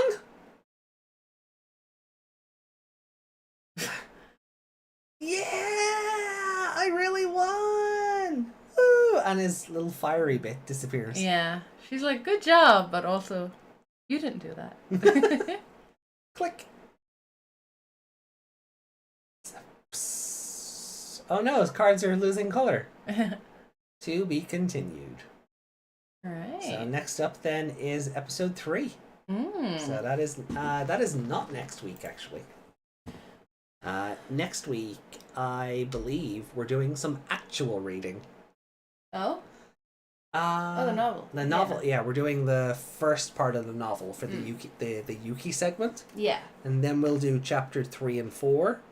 And then we'll go back to the next novel segment and then loop back to 5. It's not a perfect way of doing things, but I feel like it'll shake it up just that little bit. Rather than doing all the novel pieces at once. Yeah. We just break those up because they are significantly longer. Should I be reading them in advance then? I mean, you can, and then we can just kind of do a Cliff Notes version of it, or we can just do it like we've done here and just do a proper read through. Yeah. Kinda anticlimactic ending. Yeah, it is a little bit. Like it's big and swelling and epic, but there's no come down on it. It's just like, I won! Yeah! He's happy, but we get to see there's something else going on. Yeah. So it's like, ooh, why is his card now going gray? What's happening there? To be continued. But I believe when we do come back around to the manga version. Oh, I see that name. Yeah. I see that name. She'll be here. Best girl. Nanami? Yes. Baby Nanami? Anyway. Anyway. Nice. So You're sharing the screen now. Remember? I'm not. Oh, you got rid of it? Okay. Mhm. When did you do that? Like about 40 seconds ago. So what I want to pull up here now is the actual website. So because we have the column section to go through for Okay. the little lore piece. But so far, what do you think? That was quite exciting. Hmm. Him taking credit for the win is hilarious. I mean, he did more than Tagiru does. He did. But, well, I mean, Terramon did most of the work. Play this. This card, you know? Yeah. He put those cards in his hand.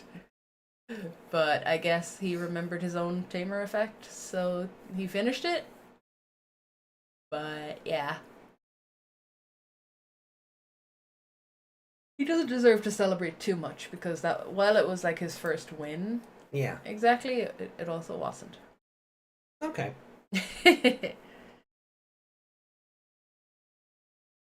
Next comic chapter is August 15th, so the novel might return the week before. Oh, okay. Well, I Okay. mean, we're not trying to play catch up on this. It's more like I still feel like we'll be done with this before we're done with Cross Wars, just because of the way it's like we're like if the next novel segment comes out before August 15th, then like that's fine. It just gives us another bit to look forward to. But at the same time, at the pace we're going, it is just to try and run this alongside Hunters. So if the actual content is outpacing our coverage, that's a good thing because it gives us more to do rather than going, oh, there's no Liberator this week. Yeah. What now? You know. So if the actual releases are outpacing us, that's a good thing.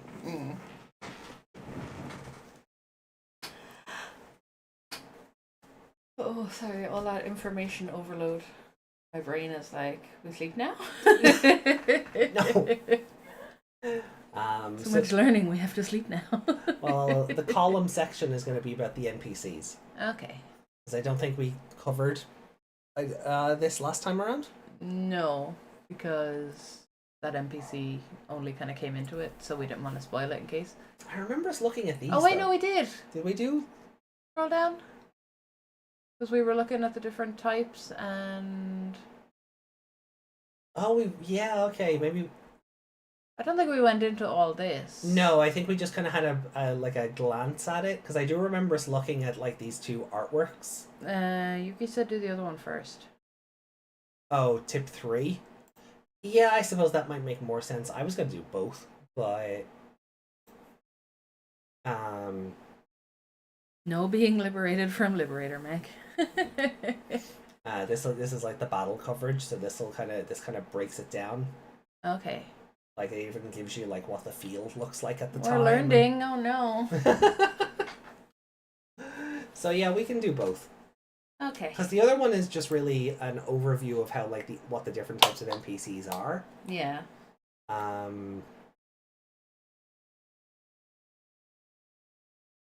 Yeah, I remember us reading about like the invasive forest city. Yeah. Because then I made that joke. I wouldn't have been able to make that joke otherwise, would I? What? Where I posted the thing from Google. Oh yeah.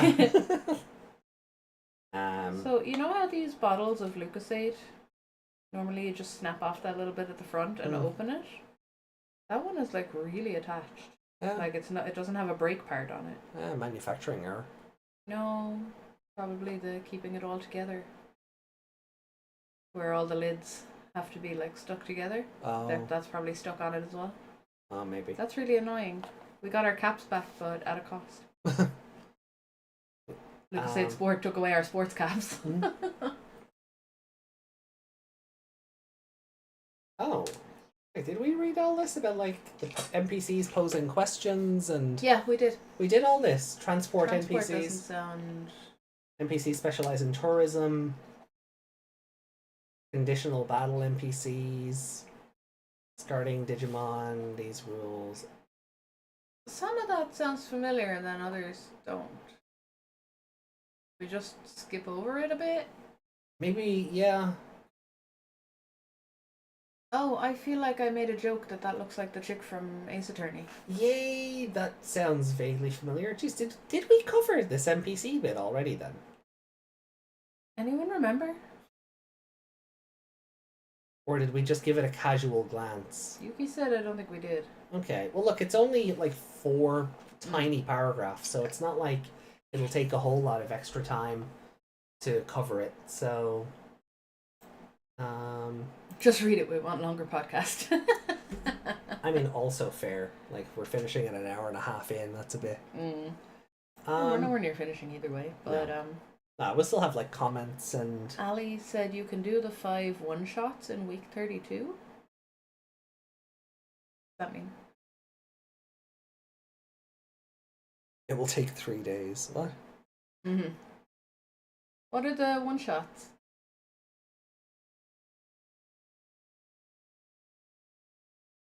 I guess, like, just the tips.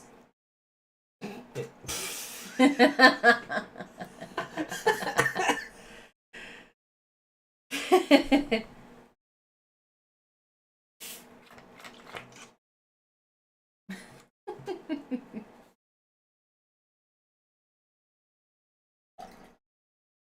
manga? Oh, your model is flying all over the place because you're pouring out some Pepsi.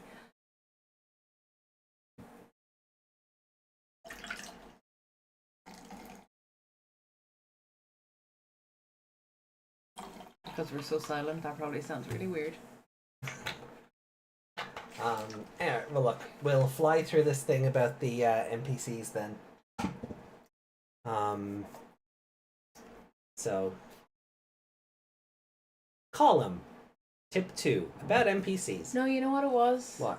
The other chapter went through the different areas. Oh. And some of the NPCs were in that. That's what it was. Okay. So, Digimon Liberator is a fully immersive VR game set in the virtual space called Lacuna. Here, players can enjoy battling each other through the Digimon card game. Additionally, there are numerous NPCs who provide a variety of in-game activities. NPCs are an essential part of the game. Here, we will introduce some of them. Figure, Navigator. Looks like it's wearing a Yu-Gi-Oh! GX uniform. You said that before. Yeah, that's why that's why I was like, wait a minute. Yeah. It also looks like there was an old Yu-Gi-Oh! Online game that used to be free. Not Duel Links or Rush Duel. It was like I can't remember the name of it, but you used to be able to like make your own avatar in it. And like just the art style is reminding me of that. Okay.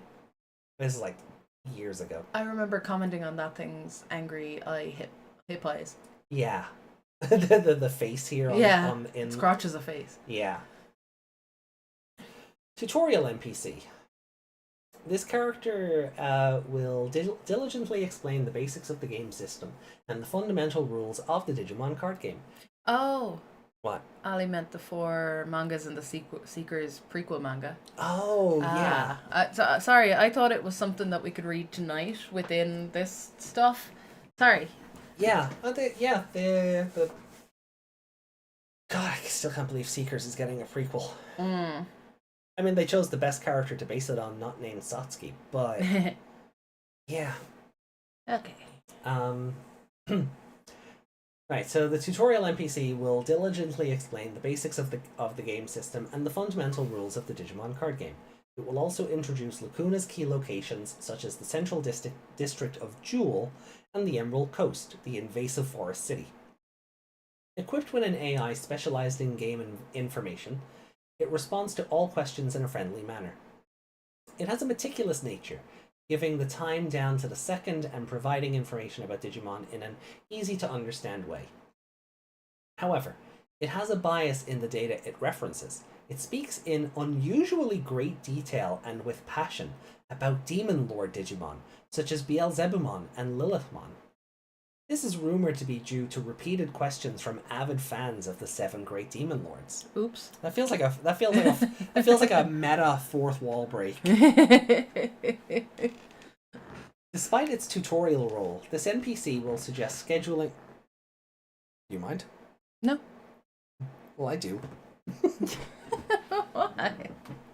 I can't lean on your chair? No.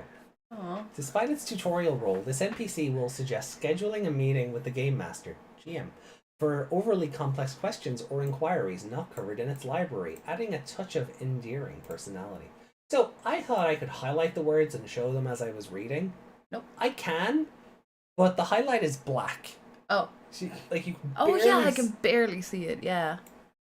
Well, It's only because there's some white in the background that I Yeah. can see it, yeah. Unfortunately, some players exploit this feature by persistently asking meaningless questions to annoy NPCs, a practice known as NPC trolling. While repeated questions about the same Digimon are considered acceptable, some players intentionally try to confuse NPCs about asking entirely unrelated content. Where do we get the best Queen Beemon Rule 34? System error. I slowed down a little bit. Yep, you do that. Since all NPCs continuously transmit information to the Game Master in real time, particularly malicious behavior can lead to the player being banned.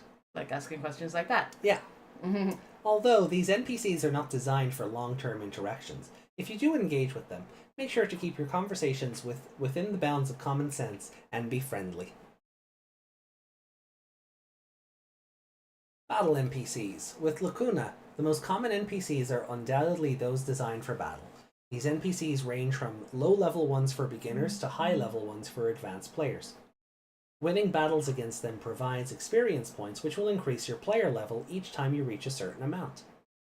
Increasing your player level has several benefits.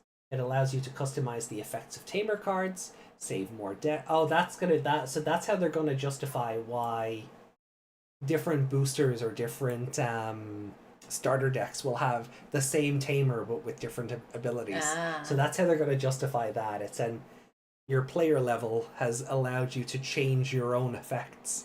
That's a good way of doing that. Yeah. Yuki said Gilbert. Gilbert. I like the NPC design being very gender neutral and a fun reference to Cyber Sleuth. Yeah. So, increasing your player level has several benefits. It allows you to customize the effects of tamer cards, save more decks, take on quests that require certain levels, and access more areas in the game. To fully enjoy the world of Digimon Liberator, it is essential to increase your tamer level, and so battling with NPCs is a necessary part of the journey. You have to do the side quests. Yes. Shopping NPCs. Primarily located in the central district of Jewel, these NPCs allow players to purchase various items by paying with the in-game currency called Bit. Uh-oh. Bitcoin? Bit currency? Bits have been a currency in Digimon games before. Yeah. Yeah, so Twitch stole it. Yeah. The types of items available for sale include fashion items that affect the player's appearance. Shoto's got not great fashion taste. If his idea goes, I need sprucing up. Carabiners. Yeah. Not goggles. Carabiners. I guess goggles would get in the way of the cool effect on his hair, but... Yuki-san should have put tits on them.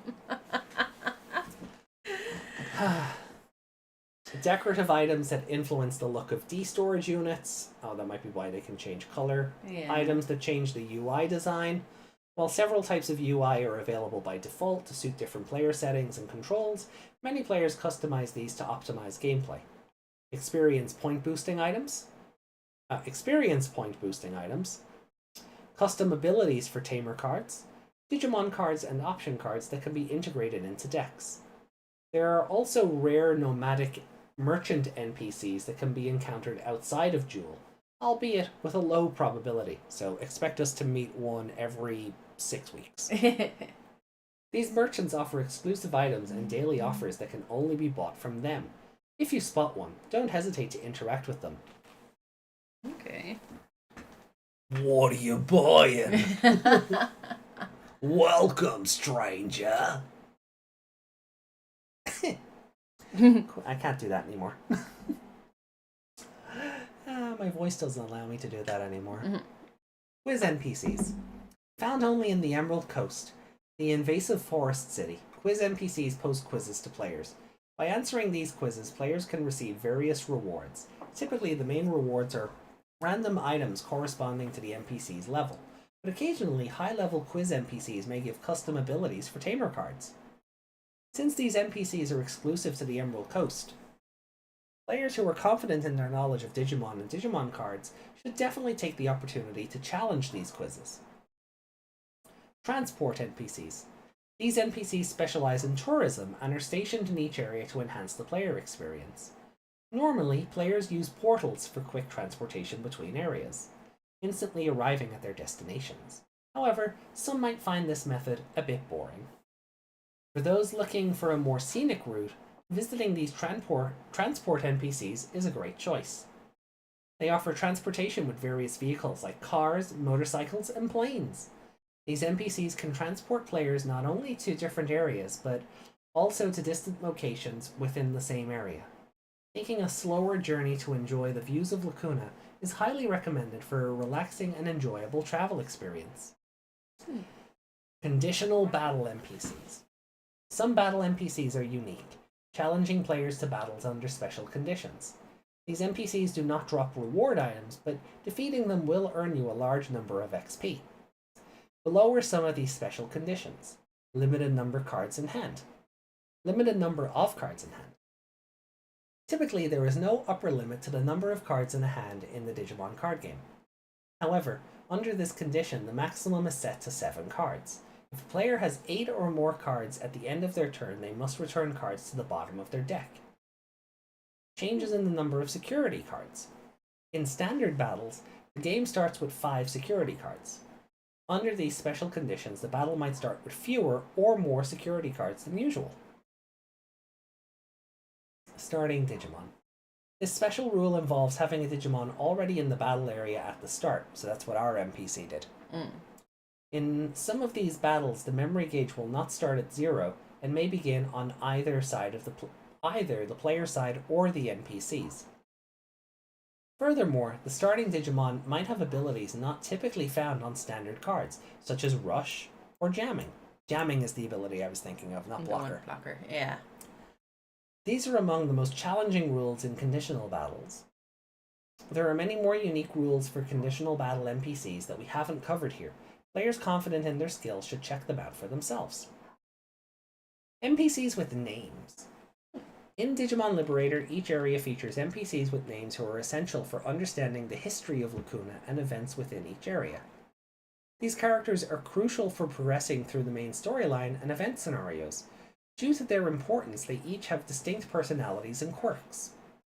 Despite having limited screen time, some characters have become quite popular, such as a girl wearing a cat-eared hat with a straightforward personality, or an android that uses AI to come up with new sarcastic remarks every time you meet. Additionally, some characters like Sam the Jester, known for his seemingly meaningless yet potentially meaningful long stories that were quickly edited due to length, have become a subject of speculation and discussion on social media. Others. Numerous unique NPCs are positioned throughout Lacuna's central district of Jewel. These include a police officer who prosecutes players breaking the rules, a hotel concierge who organizes tourist programs within Lacuna, a nurse who prompts players to log out after long sessions with a warning, and a coach who teaches techniques for improving battle skills. While the roles these NPCs serve may seem minor, they are indispensable for enriching the ambiance and depth of Lacuna. Even if you're a player who is primarily interested in battling, you might find it worthwhile to listen to these NPCs. They could enhance your enjoyment of Digimon Liberator, taking it beyond 120%. That's an interesting, that's an interestingly specific percentage. But yeah, so we have the cop, the hotel staff, the nurse, and the tough coach. Makes sense? I like the little symbol on the coach's forehead. I wonder when we'll start meeting NPCs with names. Hmm. Like, There's no picture of the jester one. no. So with this, we have covered the main types of NPCs present in Digimon Liberator. Using DStorage's archive feature, you can view the data of NPCs you've encountered. Aim to complete the NPC encyclopedia and enjoy the game. You want 100% this thing, you gotta talk to all of them. Yeah, basically, it seems that way. So that's cool. Gotta chat 'em all NPCs. I don't know. It's a good little, like, I do like that these segments exist to sort of expand things. Like, I'm sure they'll come up during the course of the story, but to give readers an idea, like this is like an addendum. Yeah. Or like the Lord of the Rings, like, appendices, where it's like, this thing is blah blah blah blah blah. So I do like that they have them to sort of immerse the reader in the world, and then we'll start seeing how it plays out in real time as the characters start interacting and coming into contact with like these NPCs. And it's like they're trying to make it feel like you're in the game yourself. Because you Yeah. have to go outside of the main content to, read the rules or read the guidebook or...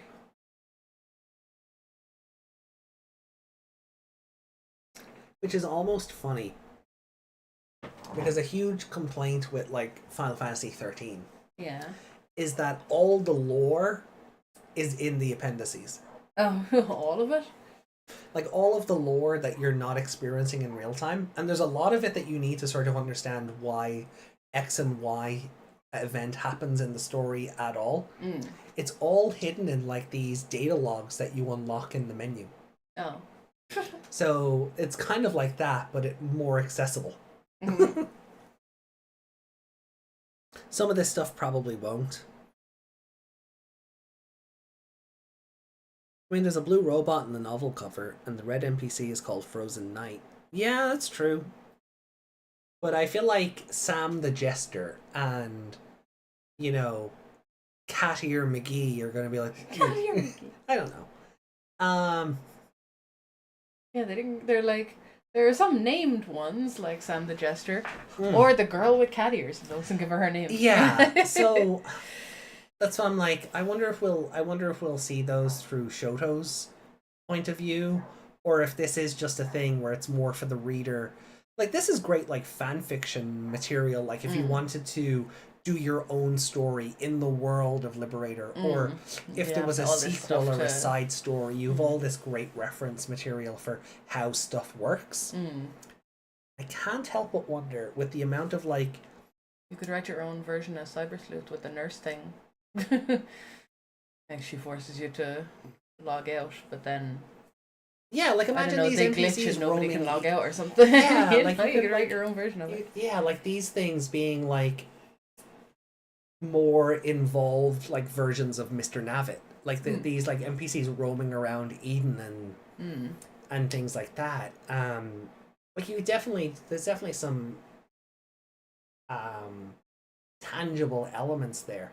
But what I was going to say was, with how, like, the last couple of years, like, Bandai have been running, like, manga and novel competitions, there is a part of me that's like, oh, this is intentional. They're giving writers the material to work with already. Yeah, to write their own, like, considering the novel and this are two separate stories. Yeah. They're like, hey, we could use another one of those. Because I do agree with Yuki. I don't think we'll see all of this stuff in the main story, or even the main novel part of this story, but that's not to say it may not be expanded on in a future project or something else. So yeah, like these could appear in a game somewhere, or the nurse punishes you for not logging out.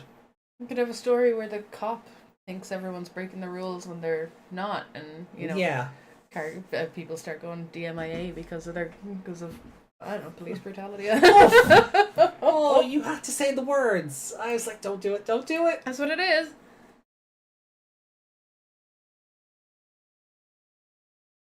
Anyway, They know the power of fan-made content.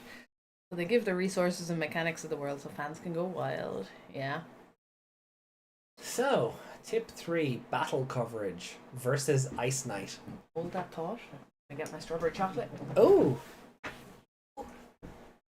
Click on chat there, because there's some we missed.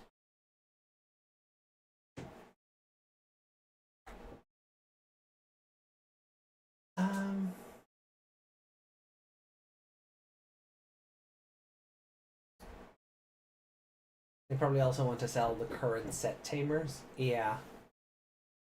And Bandai don't want to pay Toei to put Mimi in a single page, so they created their own tamer cards. See, that was my, not worry, but I had a concern when this was announced, like how were tamer cards going to function? Because the idea that the players themselves would be their own NPCs or be their own tamer cards didn't occur to me. So I was like, what are we gonna have Shoto playing like, I play Tai Kamiya and his effect lets me do this. But so I do agree that like so the idea behind it is that they've also played this game and they have their own card. Yeah. I can't break this bar because it's just smushing. And I like so that was so like my thought process was like, oh, are the cards going to be treated like legendary tamers, or like as you like in this universe, like you had said, like they've played the card game and they've they were made into legends because but then you have like 4 different versions of the 99 kids to start, like between their 99, 02, Try, Kizuna, and then the reboot. Like there's 5 different like artworks for each of the 99 kids already. So, like, how would you justify that as like legend? Like you could justify it in the way that if they existed in this game, that was them growing up and customizing their card as they went along. Oh, that's fun. But then 2020 makes no sense. Well, no, it's just an alternate outfit. It's it's just Tai, but another outfit. Or you just don't address the reboot aspect of that, and it just symbolizes like the younger version of Taichi. Yeah. But the players becoming their own tamer cards to interact with their deck is an idea I much prefer. But it's like Shoto would have to play like Mimi cards because green. Like Taichi cards are always like red or black. Where Mimi cards are generally green. So I'm like in a sense, like it's like I would have liked to see how they addressed using tamers from other aspects of the franchise in the decks. But at the same time, it's also like, no, I'm glad they went with this idea that like the characters are the tamer cards. Yeah, you only have your own tamer card. Yeah. I like the NPC design. Neutral. They thought stuff out pretty well. Okay. So they give the resources and so they know the power of fan-made content, says Reiko. So they give the resources and mechanics of the world so fans can go wild. Side quest where the players have to stop a small, growing terrorist group. If you lose the fight, you're turned into an Oinkmon for 10 minutes before you can try again. They've got plenty of Liberator to advertise. The bad thing that we won't get Masaru cards beating the shit out of opponents' Digimon. Oh. And that would also be kind of fun to see. He counts as a Digimon card, to be fair. Yeah. But you know what? That would also be kind of fun as well. At least I'm kind of happy to avoid Masaru. Sorry, not sorry. More for me. Like, imagine... like, I don't see this getting into, like, V-Tamer territory, where, like, V-Tamer Taichi meets everyone eventually, right? Like, one of the more recent V-Tamer comics was V-Tamer Taichi meeting Reboot 2020 Taichi. You said Weeboot. I meant to say Reboot. I know, but you said we. That was cute. I'm tired. But some side stories where like Shoto's exploring Lacuna and he comes across Masaru and gets really weirded out that like Masaru's tamer cards are punching Teromon in the face. Like, what? That'd be so fun, but that's great fanfic. Oh, excuse me. It's my chair, I promise. That's great fanfic material. Where My you chair's not making noise today. Oh, weird. Okay. I'll take that. But that'd be yeah, no, that's great fanfic material where like you could have characters from the story interact with just other characters from across the franchise who have their own tamer cards and work out battles of like, you know, what would a Masaru Shine Greymon deck look like? How would it battle against Shoto's Teromon deck and or Mimi with a Rosemon deck against Arisa and her you know, her Sendrelmon deck. Stuff like that. That's really good fanfic material. So I'm sorry we won't see it. And more Masaru, please. But just in general, someone with a deep knowledge, because like people have been writing Yu-Gi-Oh dueling fiction for years. I used to. Like one of some of the I've talked before about like the Digimon RPGs that I was in, which were just like we were basically writing giant fan fiction because it was on like Gaia Online, and I'd write a post, someone else would write a post in response. I'd quote certain parts in response to that and try and flesh it out.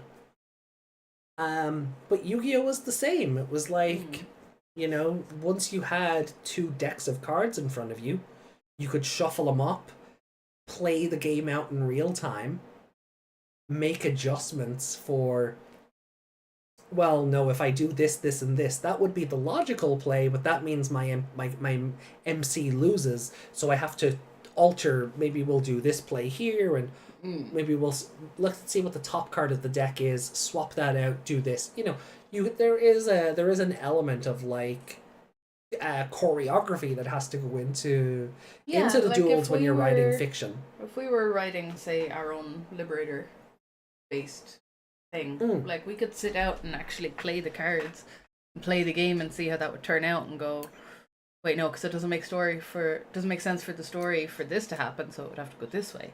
So we'd have to swap out and use a different deck or something, you know. But yeah, it makes giving the fans makes it really practical. Yeah. So fanfic material of like Violet versus Alice McCoy. You know, I can't say Nanami because she doesn't have a tamer card yet. Still still crossing my fingers on that one. One day. There we go. Kind of crossing your fingers. Yeah. There you go. It's weird how it won't recognize you putting up your arm, but you can cross your fingers. Violet and Miu. Miu has a card, right? No. No? She's on a card, but that card is a Shakomon card. She doesn't actually have her own tamer card. Okay. Even the cards we got with the game, they're for Agumon, Labramon, and Falcomon. The kids are just on them. The kids are just on them. Okay. I forgot that. Yeah. Just fusing your finger. You know, so like there's really good. You could take characters who have similar themes, and mash them together and see what happens. So this idea that the tamers are their own cards it's a really good idea, and then you're not watering down. Well, not watering down, but I think maybe you kind of limit yourself then when you've got a pre-existing tamer card pool to work with. So, Miu and the woman with Sangomon both have a mollusk partner. Oh yeah, That's a weird word. A fight choreography in a card game is pretty complex. it is. The dual disc system. Don't think you can use a dual disc with Digimon. No. Don't think that would work. No. No, it really wouldn't. Maybe Kaiba's weird season 1 dual disc, the one that was like a big yo-yo. Maybe that, but otherwise no. And not even that. So, tips 3, battle coverage versus Ice Knight. This battle introduces a new breeze into the world of the Digimon card game, featuring Shoto Kazuma's Bird Beatdown deck against the Emerald Coast's Rogue NPC's Iceclad deck, which significantly restricts the opponent's actions. Shoto's Bird Beatdown deck, capable of aggressive attacks with the powerful starter deck 18 Zephagamon, faces significant challenges. Despite the deck's potential, Shoto is a beginner and carries the considerable handicap of never having used the cards of Terramon and others before. That's okay, because Terramon was shouting at him. Shoto's deck, excluding some cards. So we have Fluffymon, Muchomon, Kiwimon, Kokatorimon, Aramon, Terramon, Galemon, Grand Galemon, Zephagamon, and Amoe Embrace. On the other hand, the NPC's Iceclad deck has a strong suppressive ability that not only stunts Digimon by trashing their Digivolution cards, but also possesses a new effect called Iceclad that ensures it doesn't lose in battles. Furthermore, the NPC's level is set high. NPC's deck, excluding some cards. Hyarimon, Blukomon, Snow Agumon, Sorcerymon, Pale Does Demon. Sorcerymon's leg have a mouth? Yeah. Okay. So does Wizardmon's. It's just usually, I think that mouth is on both. Never noticed that before. Chris Paildramon, Hex Blaumon, and Summon Frost. So these are all EX7, which I do have. I think I have. That Hyarimon card art is weird. Why? They're like catching snowdrops or something. Yeah, they're no? picking like They're the both oranges. drooling though. Well, no. It looks like they're picking oranges. See the little Yeah. orange fruits around them? Yeah, it looks like the snow fell off it and landed on his face, and it just looks weird. And the other one is drooling. So, in this high-stakes game, Shoto faced immense challenges on his path to victory. Let's take a closer look at how the match unfolded. Firstly, this battle wasn't just any match. It was a scenario battle where Shoto had to adapt to atypical situations compared to the regular game. As Blukomon had just broken one of Shoto's security shields, Terramon made a sudden entrance. This effectively resets the battle situation. As a result, despite it being only the first turn, the playing field looks dire for Shoto. The NPC side had 3 security cards, while Snow Agumon and Paildramon occupied the battle area, with Blukomon in the breeding area. The game resumes with the memory passing to Shoto. So here's how the NPC's field looked. Right. So 3 security shields, face up for our benefit. Right. His Paildramon on the field, his Snow Agumon, and then the Blukomon in the breeding area. When you have your shields in real life, are they all face up as well? No, they're face down. They're face down, right. Because, yeah. Because otherwise you could plan around what the security effects might be. Okay. As I only said face up for our benefit. Our being the reader. Yeah, but that's what I meant, like on yours, would it be face up for your benefit? But No. obviously no. No. No, right. Because then the player could see as well. Your opponent could see as well.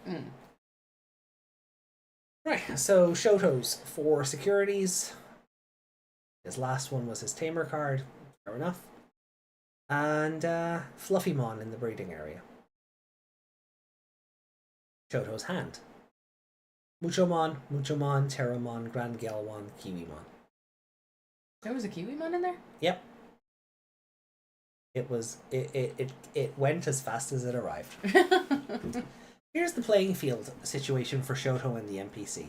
As you can see, Shoto's side of the field is devoid of any Digimon. At this rate, he risks being quickly overwhelmed by sheer numbers. Shoto's game begins under these desperate conditions at the start of his first turn, with 3 memory available to him. His goal for this turn is to delete at least 1 Digimon from the NPC's battle area. His deck is capable of fulfilling this goal. By spending 3 memory, the newly added Teromon is played. Teromon's on-play effect allows Shoto to reveal the top 3 cards of his deck, and add 1 card among them to his hand. Next, Shoto digivolves Fluffymon into Muchomon in his breeding area for 0 memory, drawing 1 Galemon card as his Digivolution bonus. A card that Shoto desperately needs to have in play. So, you'll see here, like, there's Fluffymon. Yeah. So each of the cards, right, you see they have their big number here for, like, that's how much it costs to play them normally. But here they have a Digivolution cost. That's what the little marker is below them. So some monsters will still have a Digivolution cost, usually lower than their base cost, but Muchomon's is 0. So Fluffymon into Muchomon costs no memory. And then he drew, so on play, reveal the top 3 cards of your deck, add 1 with Avian or Bird in any of its traits, down here. And 1 card with the Vortex Warriors or Liberator trait among them to the hand.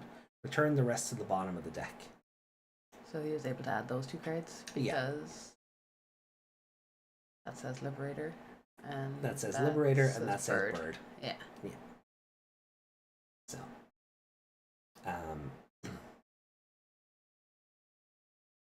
Shoto digivolves Teromon into Galemon, shifting the memory to 2 on the NPC side. So, going back. So, Shoto has... That's great. Grand Galemon. Okay. It's not going to show Galemon. Anyway.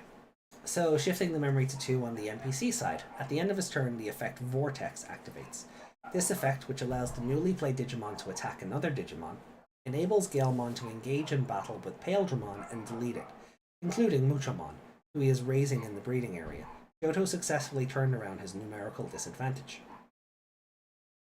So there's Galemon. Normally plays for 6, but evolves for a cost of 2.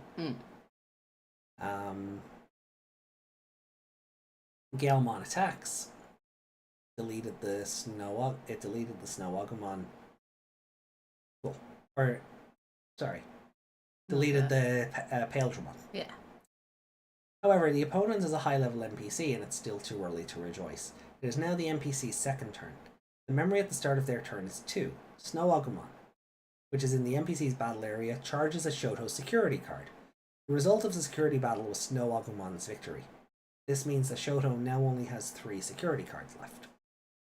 Because he attacked, he was suspended, so he wasn't able to intercept an attack.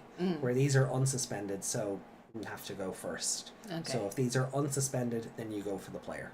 Okay. Following a strategic digivolution from Blucomon to Paildramon, then to Chris Paildramon, the NPC silently announces the advent of a level 6 Mega Digimon. Caught in the rapidly shifting circumstances, Shoto makes a critical error.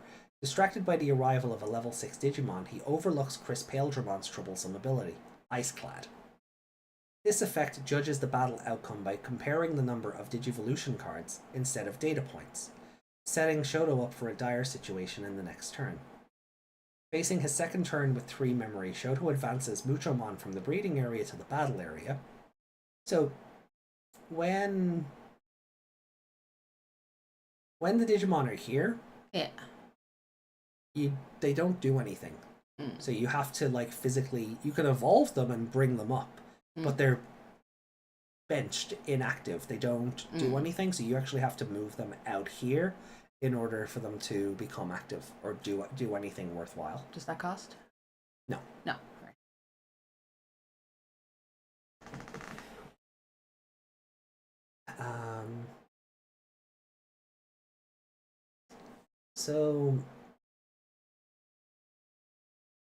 So facing a second turn with 3 memory, Shoto advances Muchomon from the breeding area to the battle area and digivolves his battle area Galemon into Grand Galemon. When digivolving, an effect activates that allows Shoto to suspend Muchomon, allowing another Muchomon to be played from his hand. With Muchomon's effect, Grand Galemon's DP raises to 14,000. He then launches an attack on the security stack with Grand Galemon, a force no Digimon in the NPC's deck can withstand, reducing the NPC's number of security to 2. Next, the newly played Muchamon digivolves into Galemon, and with the Vortex effect, activates once more. This time, Galemon attacks the remaining Snowagumon in the battle area, but due to Muchamon's piercing effect, effect, the NPC security card is checked. Shoto has successfully reduced the NPC security stack to 1. So, yeah, so the piercing attack, or piercing effect, even though he's unsuspended, the piercing still goes through him and into the security stack. Right.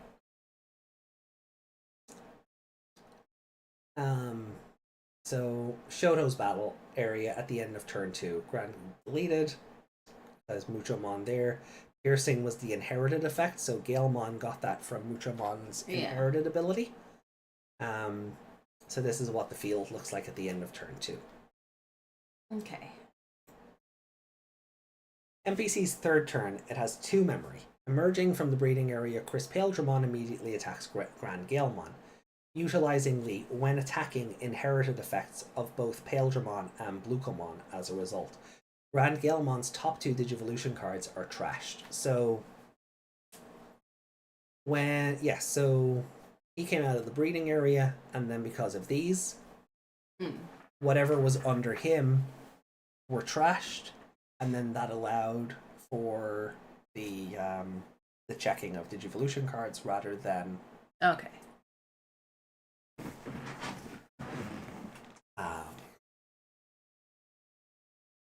As a result, Chris Paledramon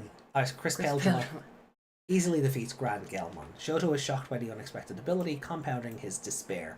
The NPC digivolves Chris Paledramon into Hex Blaumon, escalating the threat even further.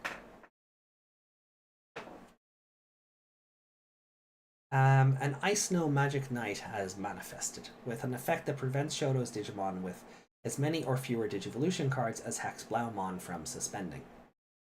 So security attack +1, Ice Clad. So security attack +1 probably makes a lot of sense. If he's attacking your security, he checks 2 cards instead of 1. Yeah. +1. He also has so he has Ice Clad. He has a when digivolving, trash any 4 Digivolution cards under your opponent's Digimon. Then if your opponent has no Digimon with Digivolution cards, return one of their Tamers to the bottom of the deck, presuming they have Tamer cards in play. Yeah. None of your opponent's Digimon with his then on the opponent's turn, none of your opponent's Digimon with as many or fewer Digivolution cards as this card Digimon can suspend. Yeah. Rule trait has Ice Snow type. So yeah. So along with being Magic Earth and Magic Earth, Jesus, Magic Knight. I read Magic Knight and my brain went Magic Knight Ray Earth. So he kind of looks like one of their mechs as well. Magic Knight and Wichelny or Wichelny. Wichelny. Yeah, Wichelny is a medieval digital world. Ah, okay. In the multiverse. Okay. What a weird word. Hard to say. Yeah. That's where medieval Dukemon comes from. So he also has the Ice Snow type. As an Ice Snow Magic, the Ice Snow Magic Knight had manifested with an effect that prevents Shoto's Digimon with as many or fewer Digivolution cards as Hex Blaumon from suspending. The way they phrase things really reads like a math question. Yeah.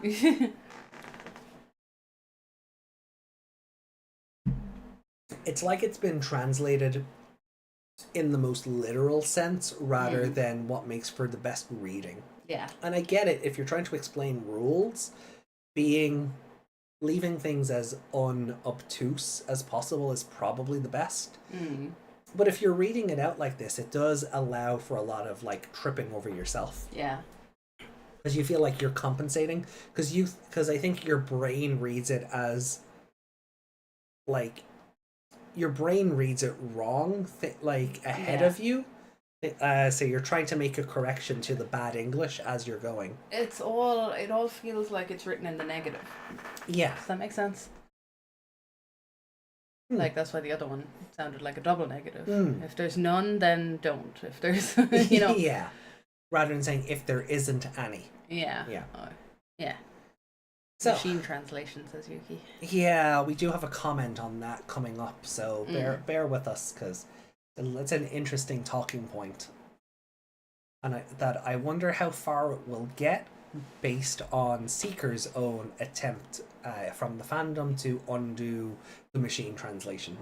So we'll see. See, like I said earlier, there's not as much text, so it doesn't read as badly. Yeah. But when Shoto's like, "Oh, my shields have been compromised," I'm like, "That's not how you talk. That's not how you talk." unless he's trying to like quote from a movie or something. Yeah. We're like Cool Boy looking at him. "Oh, my shields have been compromised." That makes sense. Like, he's got a Byakuya vibe to him. Shoto doesn't. No. NPC. So this is what the field looked like there. So there's Hex Blaumon with Chris Palemon, and he's got the Ice Snow type and Pearson. Yeah, okay, cool. Deleted Grand Galemon and only had the Galemon left. Now it's Shoto's third turn. He has 2 memory. During this turn, the Digimon in Shoto's battle area are unable to suspend due to Hex Blaumon's effect. Which is hard. Yeah. This effect prevents Digimon from This effect that prevents Digimon from suspending is a formidable power, particularly for green Digimon who typically rely on battling or suspending themselves to activate their own effects. It makes Hex Blaumon a natural predator to them. Ooh. So that's kind of fun that they kind of try to be a bit Animal Kingdom with it as well. Although he has 2 Digimon in the battle area, including Galemon, no matter how much Shoto digivolves them, Hex Blaumon's ability to trash Digivolution cards stops him dead in his tracks. For this turn, Shoto's only option was to digivolve the Digimon in his breeding area up to level 5, and hope to draw a game-changing card in the next turn. It is now the NPC's 4th turn. With 3 memory, the NPC will use this opportunity to strike while Shoto is vulnerable. Hex Blaumon boasting 2 security attack +1 effects. So that's how he broke all the security shields at once. Because he had the it's there, right? The security attack +1. Yeah. But because of Chris Palemon also had an inheritable ability that gave him piercing and security attack +1. Yeah. So that's why he broke through the 3 of them at once? Yeah. Okay. My bot has been compromised, says Desmond again. Well, you know. As long as you're having fun, I guess.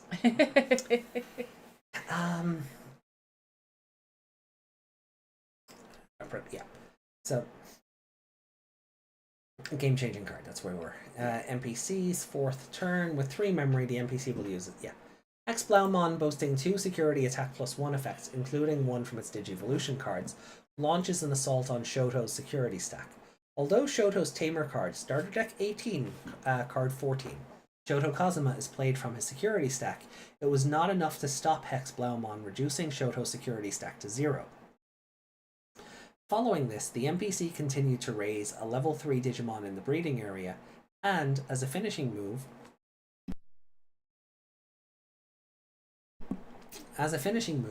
used the option card Summon Frost, which brought in Sorcerermon, equipped with the blocker effect. The blocker is an effect? Mm-hmm.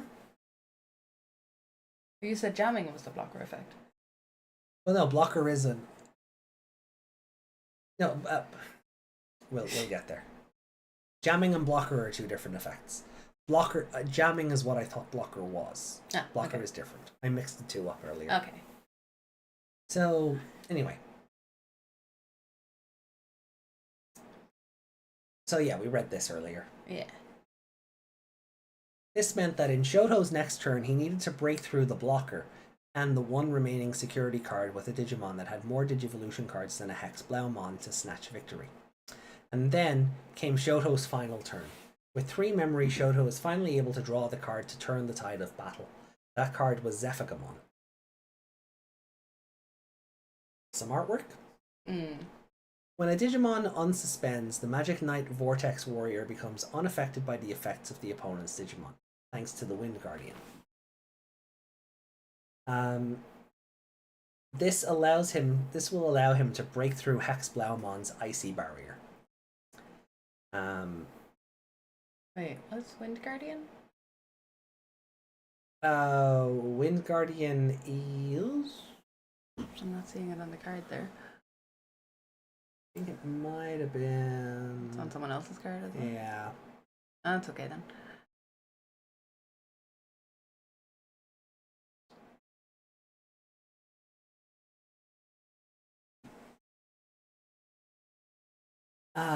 This will allow him to break through Hex Blaumon's icy barrier. With all the pieces for a turnaround in place, Shoto digivolved the Grand Galemon he had just moved into the battle area into Zephygamon.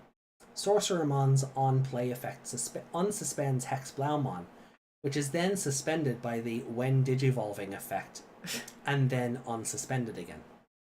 Since a Digimon became unsuspended, Zephygamon becomes unaffected by the effects of the opponent's Digimon, and its data points increase. So yeah, that's a bit mouthy. So yeah.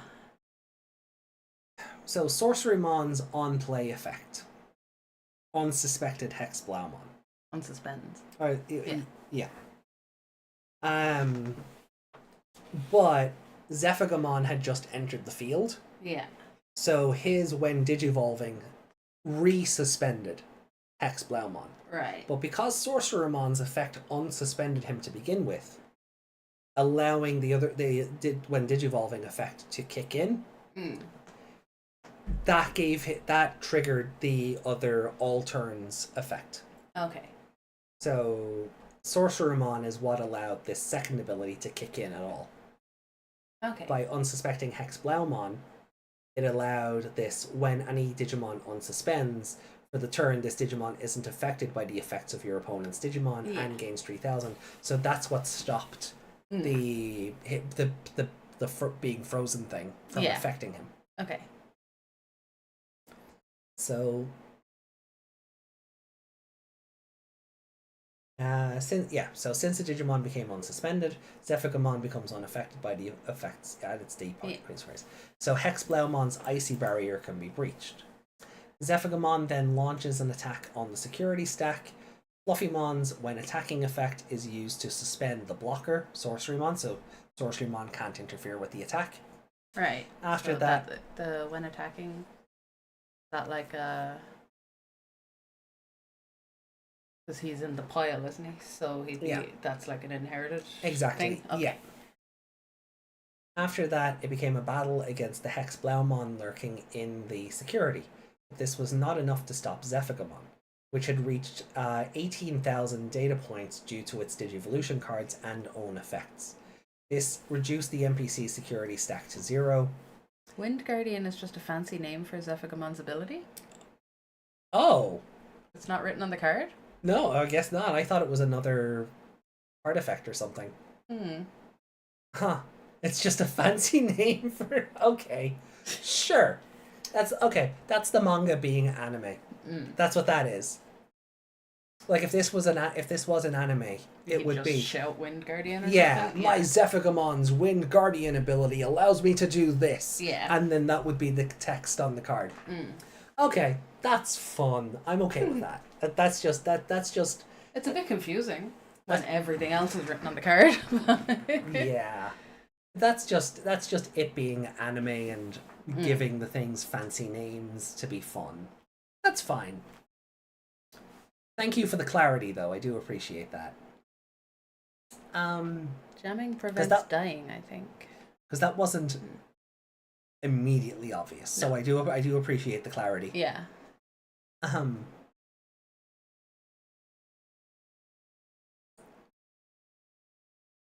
Yeah, jamming blocks. What is jamming? Jamming negates effects. That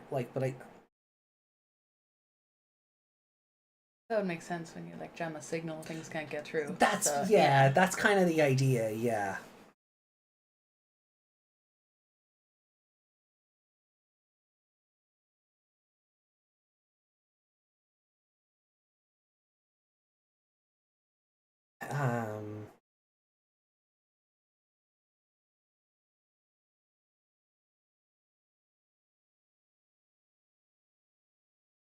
So Digimon with jamming cannot be deleted in battles against security Digimon. Okay. So for security, so Digimon with this ability will not be deleted if they lose the battle with the opponent's security Digimon. If the Digimon has a security attack plus whatever effect that allows for an additional security card to be checked, that check can still be performed. So Digimon with jamming attacks the security flips over, has a higher data point than the card that's attacking it. Jamming goes, screw your data points. I still win. Okay. Go away. Okay. Basically. Activating Wind Guardian effect. Yeah, very Yu-Gi-Oh.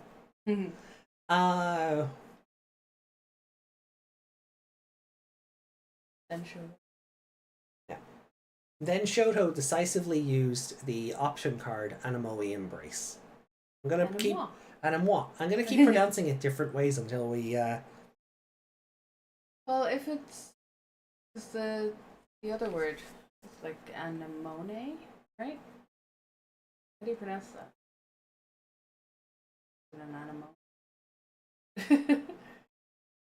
So You know the C one? yeah. How do you pronounce that? I'm gonna ask Google. Well, according to Google, in ancient Greek religion and myth, the Anemoe were wind gods who were each ascribed a cardinal direction from which their respective winds came from. Etymology. Anemone. Anemone. Yeah, Anemone. that's the C one. Anemone, yeah. So let's look for now. Oh, I have to go to YouTube for this. Anemoy. Anemoy. Anemoy.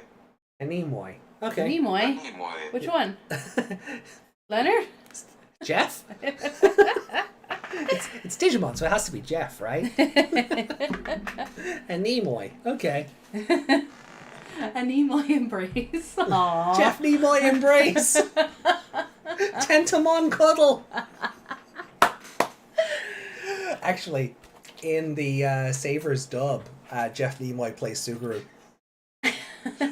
Spencer Damon Embrace. Okay. He suspends Hex Blaumon with this option card, allowing for Zephygamon to rise once again, shifting the NPC's memory to 5. But after this, the turn would not return to the opponent. At the end of the turn, Zephygamon's Vortex activates. Shoto launches an attack on the suspended Hex Blaumon. So this is the battle at the end of turn 4. Direct attack. Yeah, so Yeah. even though, like I said, this is Shoto's memory. Yeah. This is the NPC's. He's over at 5. Doesn't matter. Vortex says no and goes for the direct attack. Because of his tamer thing? Yeah. Yeah. At this point, the effect of the Tamer card Shoto Kazuma, which was played from the security stack earlier, was activated. Shoto Kazuma has an effect that synergizes perfectly with Vortex. This allows Shoto to change the target of an attack, and Zephygamon's attack was redirected from Hex Blaumon to a direct attack on the NPC. Despite starting from an overwhelming disadvantage, guided by Teromon and fighting tenaciously to the end, Shoto achieved a stunning comeback victory. And yeah, so that's the ins and outs of how that battle played out. Yeah. Does any of it make any more sense? Somewhat. Okay. Somewhat. Making me think I need to study my cards so hard. Well, we could have a game during the week. So I think when we next... Like it won't even count as a game because you'll have to play both sides basically to teach me how. Well, I can't exactly use my Shoto deck. It's all in Japanese. Yeah. As I'm sitting there with Wikimon beside me going, what's that do? What's that do? What's that do? That's not loud. No. In the dub, Izzy used Tentomon's body. Wait, what? 4.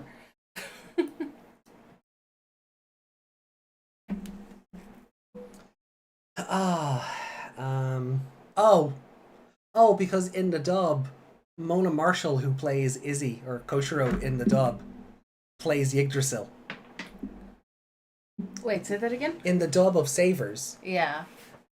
Tentomon's actress, Mm. Izumi's actress, Izzy's actress, is Mona Marshall, Yeah. who plays King Drazel in the dub. Okay. So, Izzy uses Tentomon's body in a weird meta context. Yeah, this is why I don't believe. I was saying this to you yesterday when we went to see Deadpool. I don't believe in having the same actor play multiple heroes, and this is why bringing back legacy voice actors to be new characters is a bad idea. Yeah. This is why it's a bad idea. But so we're up to chapter 3 now.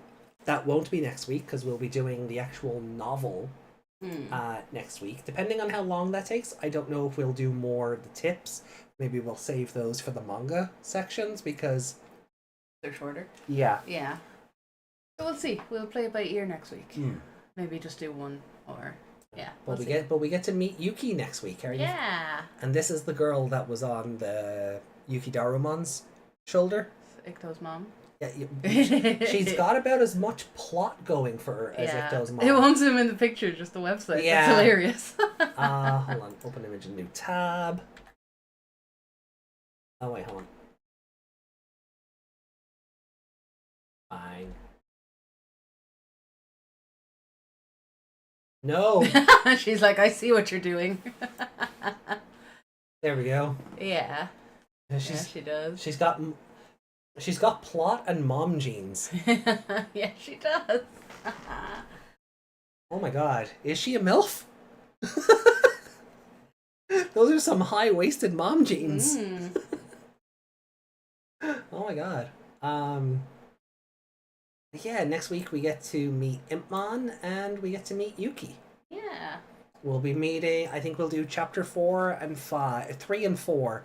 I like to look at the pilot looking chick. Yeah, the pilot girl, like she's the only character in the story so far with a pair of goggles.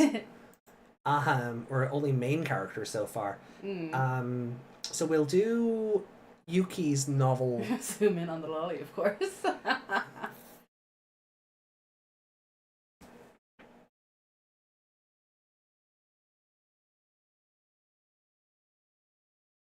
Come on, stupid tracker. Use your other hand. What is wrong with this fucking tracker? The hands turn? No, you don't, because they kept working earlier. Yeah. My tracker's broken. Yeah.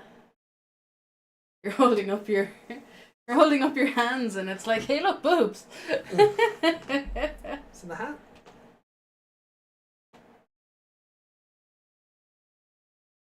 I can't pick you up. Is it too dark in here? Shouldn't be. No. There's We no. already meet Yuki. Yeah. Oh, that's weird. You can't see me. That's all you're allowed to do now. Yeah, I'm just. My name is John Cena. Da da da da. Why is the track? Do I have to reset? Not at this stage of the game.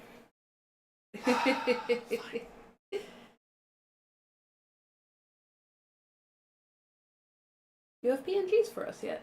No. Well, I do, but not just sitting stationary, smiling NPCs or NPCs, PNGs. Did I say PNGs? Or Yes. did I say NPCs? No, you said PNGs. Okay. Violet Girl might use the Espimon line. It's called Altia. Okay. I'm okay with that. I like Espimon. It's not gonna do it.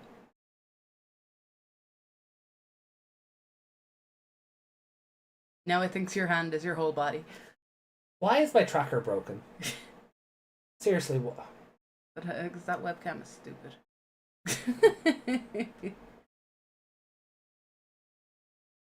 You know, it thinks your thumb is your head. No, it doesn't. Stop that. Can't even flip anyone off Your anymore. mouth's not even opening. Yeah, it is. Oh, very barely. Yeah. Oh well.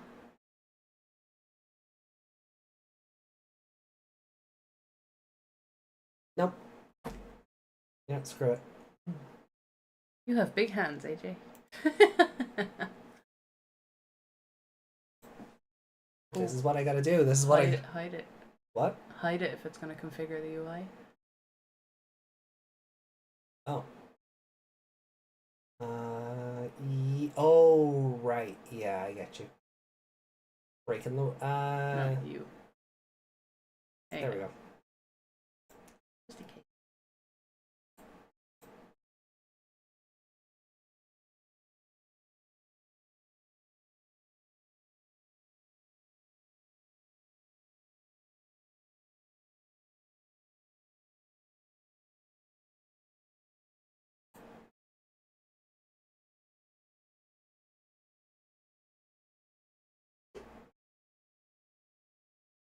Well, time to take out my doggo. Oh. Give your doggo head pats, Reiko. As always.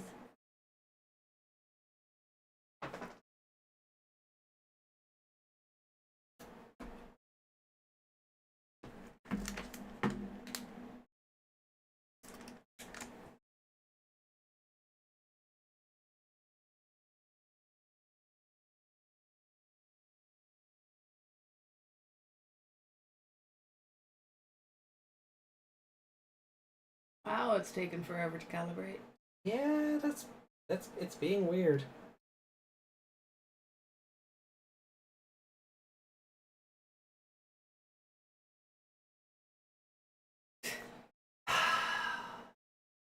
Like, it was working fine before. Like, why is it choosing this week to just be a complete ass? You know why? Because the internet's working. Something else had to break.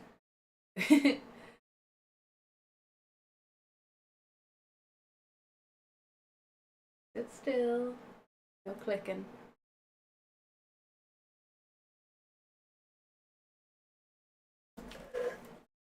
Is anyone excited for discotheque? Like more Digimon dubs? That's gonna be fun. Did we order those? Are they available to order? The movies aren't available yet, but I haven't gotten around to ordering the 99 or 02 dubs. Mind that glass of Pepsi? I am. Oh, hey. Your hand is working. For a few seconds, it's only at 25%. Just load in a picture. I don't have a picture of me flipping off the chat yet.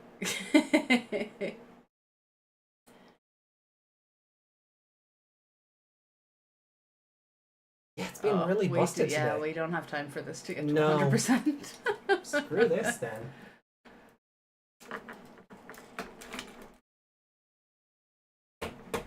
Yeah, why is it being so weird?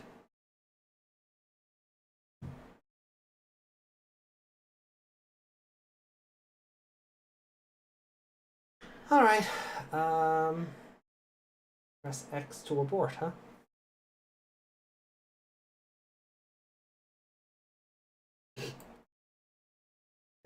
We're only that easy. Jesus. And I realized what I was saying. Yes, I'm on the 2020 dub now. Oh, is that done by Discotheque as well? Is that out? On Blu? Like, I don't think there's a Blu-ray for that from them yet. I think that's still all digital. I think you're just gonna have to close that. I think so. It's having trouble, I think.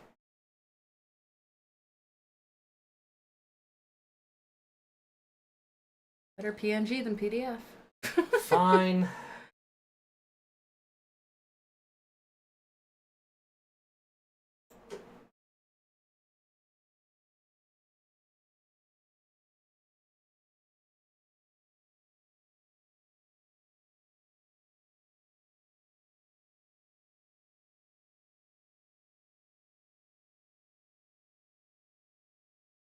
Yeah, I don't know why it's being so weird. That's...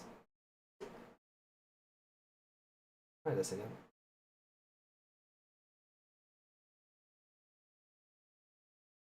No. Okay. No, it's not even loading it now. No. Okay. Fine.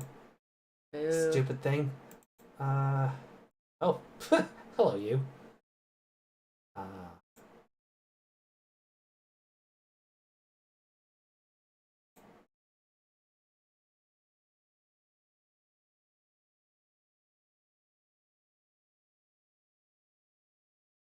I'll do. Sure. That's cute. Hello. Your frustration there as well. Yeah. There we go. How dare you? How dare you? Might as well toss me in as a PNG as well. We're gonna have to look at Discord soon enough. It worked earlier. Did it? Yeah. Okay. I'll just be a PNG because my tracking software is being a little bitch. Okay. Maybe I'll do a friendlier one. Thing behind your card.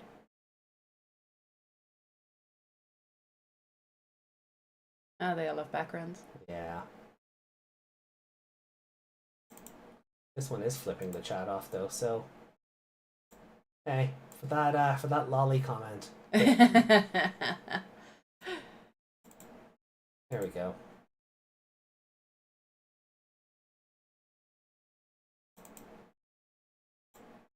Yeah, that'll Yeah, do for there you now. go. Nice and friendly for now. You're staring into my soul, but yes. Friendlier than the last one. Seductive AJ is nightmare fuel. Oh, hold on. You want to go there?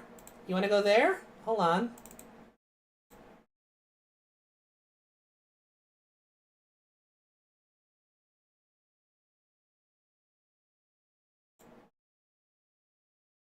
Hello.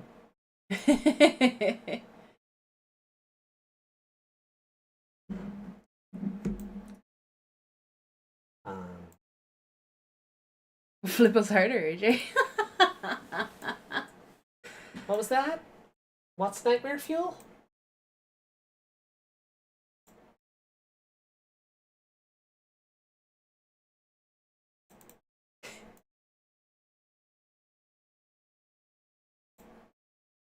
Oh no, that's kind of hot, I guess.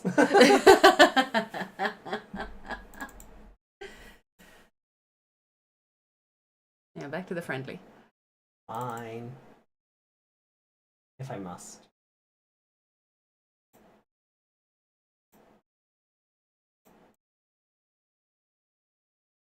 That one? Or will I go back to the first one. Well, not the first one. that one? Yeah. I meant the first in that row. Yeah. Okay. Didn't work. No, because you have your crazy eyes in those. Okay. Fine. I like the one where you're hiding behind the card. This one? Yeah. There. It's fitting, because Liberator. Yeah, there we go. Alright, what's next? Definitely seeing that in my dreams, alright.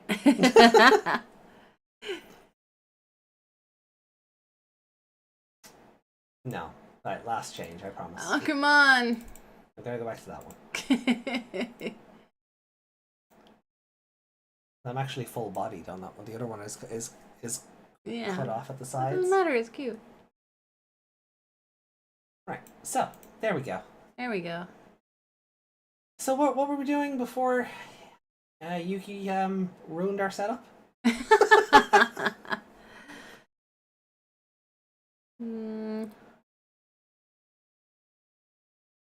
Oh, we were just talking about the people in the... Oh yeah. Okay. Well then here I'll pop that back on then. There we go. So yeah, Pilot Girl then. Althea? Althea? There should be a H in that name, no? I guess we'll see when it comes out, but yeah, that's Is her. that another... It's cute. There's an NPC getting shot in the crotch over there. What? Is that an NPC? There's a pink line going right into its crotch there. Sorry. Is that an NPC? It looks a bit different now. Maybe this is one of these named NPCs because its face is very different. Yeah. Then we have Zenith and Henya. But yes. Oh yes. So what I was saying before was that him on a girl? yes. So next Sunday, we'll do Yuki's part 1 and part 2. Yeah. Then we'll loop back around and do chapter 3, then chapter 4. Then we'll do Winners, part 1 and part 2. And then we'll loop back around to what should be chapter 5, chapter 6. Yeah. And then if there's Whatever's new next. novel segment out, then we'll do part 1 and part 2 of that. So it won't take us long to get it all covered. It may not all be in exact chronological order. Oh, it may not What be. is wrong with your chair today? It's very slippy. Honestly, I think it's just the material off my shorts. It doesn't like them. No. But yeah, so we'll do that. That's what we'll do. That literally is just Henya. Yeah. I really just properly looked at her there. That's why I made the joke. So yeah, like it might not all be in exact chronological order, but it'll break it up enough if we do 2 mangas, a novel, 2 mangas, a novel, 2 mangas, a novel, and then on the weeks that we do the novel stuff, the manga stuff, we'll do more of these tips because we've only 3 left. Yeah. And there'll be more by the time we get there, so yeah. It's that wet and slippery. just like my anyway. So, I mean, we looked at Violet, so yeah. get a bucket and a mop. I just gotta remind. He's too young for me.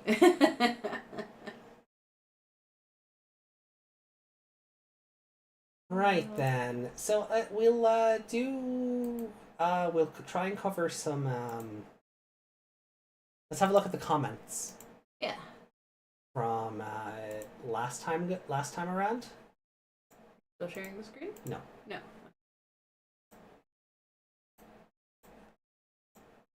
So I open up a whole new thing here. Then bang studio. Is that from Voice of Cards? Yeah. Cover photo. Very nice. I've never noticed that before.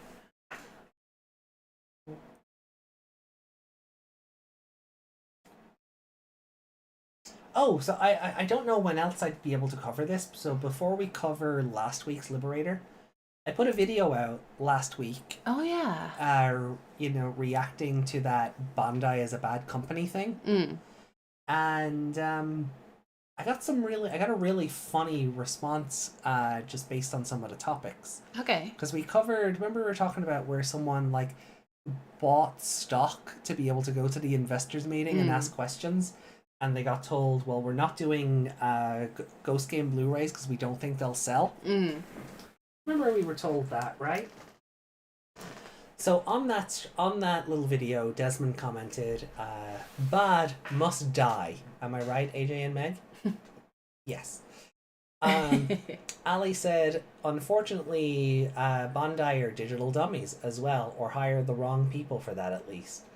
Just looking at Seekers and Liberator, with the bad communication, doing it cheap, not with love, just not admitting they're the ones doing the competitive stuff on themselves." Yeah, like a good point this video brings up, and I hadn't really considered it. Bandai has like 4 or 5 different card games going on right now. Yeah. So it's got Digimon, it's got Dragon Ball, it's got One Piece, it's got Battle Spirits, and it's got bringing in another one called Union Arena. So there's currently 4, soon to be 5, Bandai trading cards on the market, competing with each other for the same limited player base. Yeah. So like it's one thing when like live service games, like there's like Overwatch, First Descendant, Genshin Impact, right? All of those, right?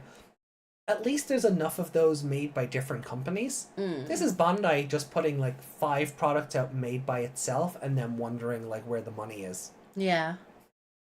Wait, what? So yeah, so the One Piece game is going to cannibalize the Digimon game, you know, and then battles. I don't know if battles. I haven't ever since all those YouTubers were paid to promote Battle Spirits. Yeah. I haven't heard anyone talk about it. Is Battle Spirits the one Reiko loves. talks about? Yeah. Yeah. But ever since the English release of that, and all the YouTubers were like, "I got sent this, and this is great," and blah blah blah. I haven't seen anyone talk about it. I haven't even seen Reiko talk about it, to be honest. So they bought stock to support the franchise, and the meeting was a bonus.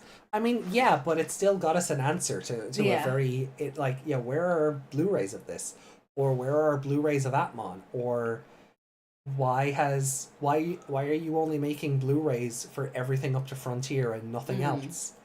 Well, yeah. It's like they released a new Digimon album, like Digimon All the Best, 2005 to 2024 or something anyway, right? But it's all just adventure songs. I have one of the All the Best albums in there, and it's everything up to Savers. Like it's got intros, outros, evolution songs. Everything up to Savers, and it's like 1999 to 2005 or something, right? Yeah. So this, in theory, would be the next one. But it's just Adventure, 02, Try, Izuna, the beginning. Okay. Because Digimon Music, in their infinite wisdom, don't own the rights to Cross Wars music or Atmon music, or seemingly now Ghost Game music. Okay. Sony owns all that. What the And I'm guessing Bandai won't give them the budget to license the songs or just buy them so that Digimon actually owns its own fucking music. Yeah, that's really weird. So Digimon doesn't even own half of its own music. Which is why we end up... What is this company doing? Which is why we end up with, like, you know, anytime something new comes out, yeah, sure, getting a remix of Butterfly for Try was nice. Getting a remix for like songs belonging to the shows they were sourced from, like getting a remix of Target or Braveheart or something is fun, but wouldn't new music for a new thing be nice? They don't own the rights to their own music. Yeah. So weird. It's their fault for not dubbing or streaming Battle Spirits, then maybe people would talk about it. Battle Spirits has an anime? First I've heard. Streaming it? Oh, do you mean like putting it on tournaments Crunchyroll and stuff? Or maybe that, yeah. But if there's an anime that just never left Japan, that would also help. Yeah. Bandai are just that incompetent. Yep. They only own the rights for anything up to Frontier, it seems. Fandom. Yeah. That's like even when they put out that Watakoji album after he passed. And it was like the best collection of all of Watakoji's songs. Battle Spirits has like 7 anime? What? I've never heard of that. I swear to God, I've never heard of that. Wow. But like, when Watakoji died, and they put out this collection of all his best songs. None of his Cross Wars songs are there. Yeah. No, because like Cross Wars would have been, outside of Try, that would have been the last thing he actually recorded for. And none of them are there. I don't think even like Hirari for Savers is on there.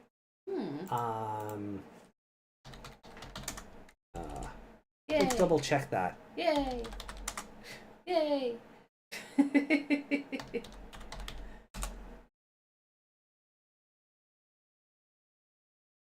Yeah, back in 2016.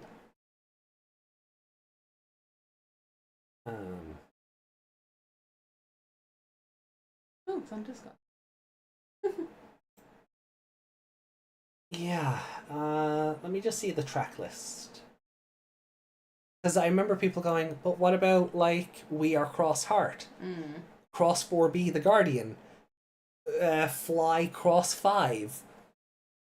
Like... Sorry, I'm just looking at the prices. Oh yeah, it is super scalped about now. Yeah. Oh. So Butterfly, yeah. So Butterfly, The Biggest Dreamer, Target, Fire, Butterfly remake, With the Will, Seven Try, Butterfly Try, and Endless Tale, a duet with Aida. I remember everyone being like, okay, so where's Hirari? That one actually might be Hirari. The middle letter is Ra. That's the only one I remember. Yeah, Hirari. Yeah. So Hirari is on it, but there's no We Are Cross Heart, no Cross 4B The Guardian, no Fly Cross 5, no We Are Cross Heart Cross 7 version.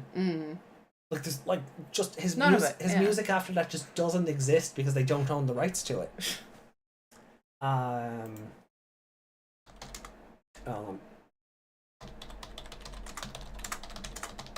So you might recognize the cover of this one because... Stop making me jump. I'm trying, but you're very jumpy.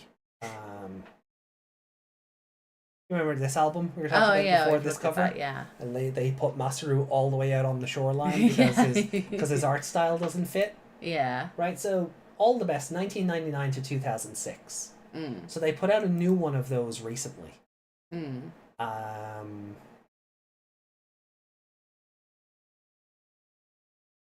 Meg, stop running away. We're finished reading. I can go now. I kid. I love you guys. Here we go. So 2015 to 2023, right? Yeah. And it's just Try, Kizuna, Last Evolution songs. That should be called Adventure All the Best. No? Yeah, realistically, yeah. You can't call it Digimon History and not include everything else. No. Because like there has been other stuff between 2015 and 2023.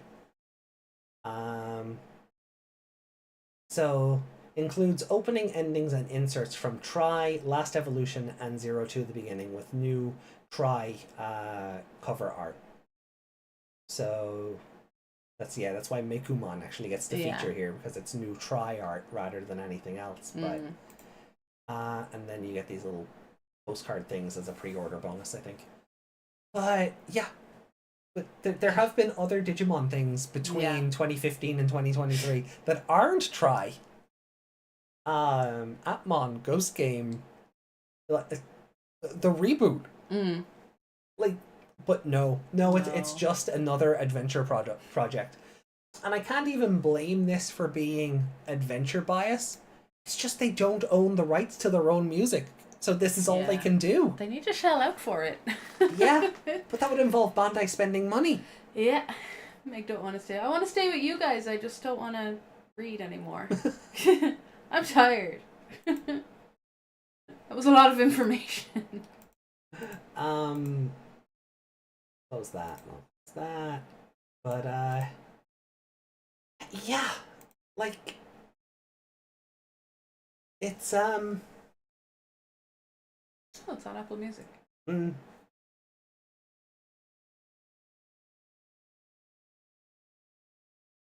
didn't realize that it was on Apple Music, but Careful of I'm not. I've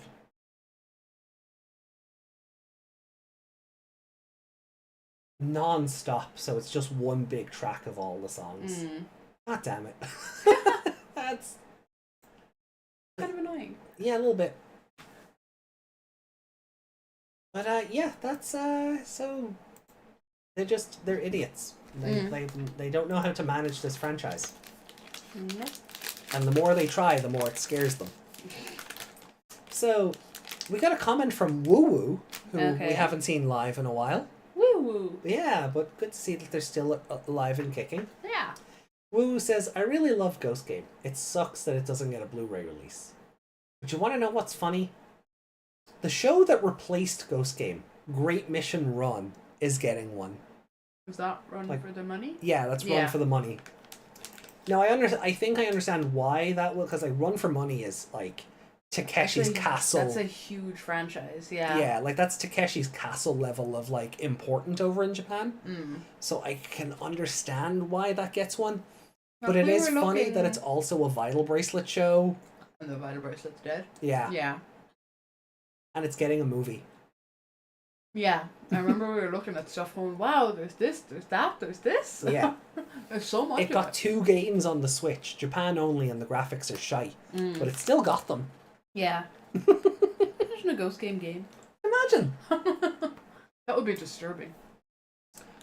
Woo says a show that's promoting a dead product, the Vital Bracelet, is getting one. And then it was Yami who says, Great Mission also got a game, a very basic one, but it still got one. And the greatest irony of it all is that you couldn't find a show that hates its main character more. Now, I have the first 30 episodes of Great Mission like ready to go for us at some stage. Okay. But well, we've started a different anime since. Yeah. What, my senpai is in Otokonoko? Yeah. Yeah. Well, I mean, we're caught up on that. There's only 4 episodes of that so far, and we're caught up. Yeah. I hate the mother. The mother is a not a nice person.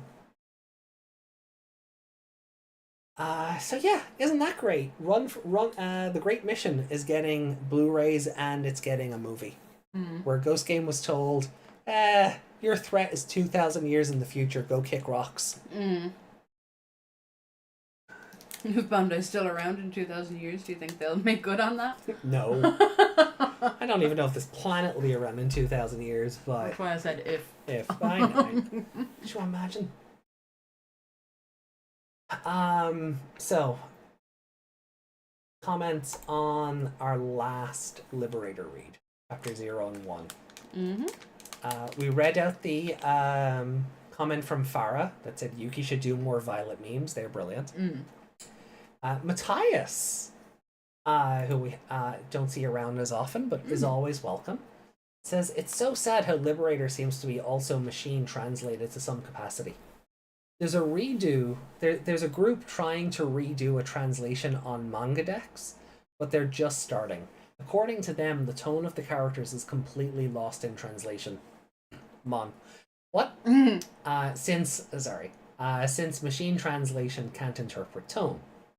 You get more neutral depictions of Shoto and Orisa who have more distinctive personalities in the source material. I did a split-screen comparison of Chapter 0, and their translation is so much better. Also, this part, 5814 timestamp. The English speech bubble is covering a really important detail that the fan translation managed to save using the Japanese pages. In that Orisa has a picture of her with Violet on her shelf. Yeah, we talked about that, yeah. Bandai genuinely don't care at all about the Western audience. I get how getting a translator for a novel like Seekers can be expensive for the poor indie company Bandai Namco. But for a webcomic? Come on. Poor indie company Bandai Namco. If we do it feels like the Digimon department is a poor indie company. Yeah, sure. The Digimon company of Bandai Namco is a poor indie company.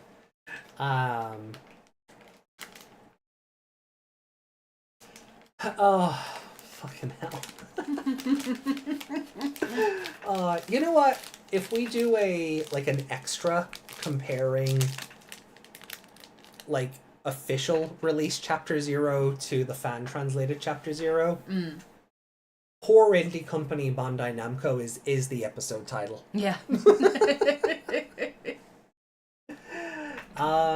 So Ali commented, having an English translation is nice. Oh, sorry, Appmon.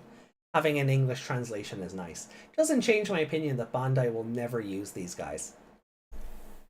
Welcome back, Reiko. Hey, welcome back, Reiko. You missed all the Battle Spirits talk. Yeah. The Vital Bracelet is just an add-on for it. The show has other things going for it. Oh, in respect of Run for the Money. Yeah. Make cheer with sadness by jumping. Otokoji rolling over in his grave. Oh. I was stopped at one of them because the sub for Double Drive was messed up for me. Ah.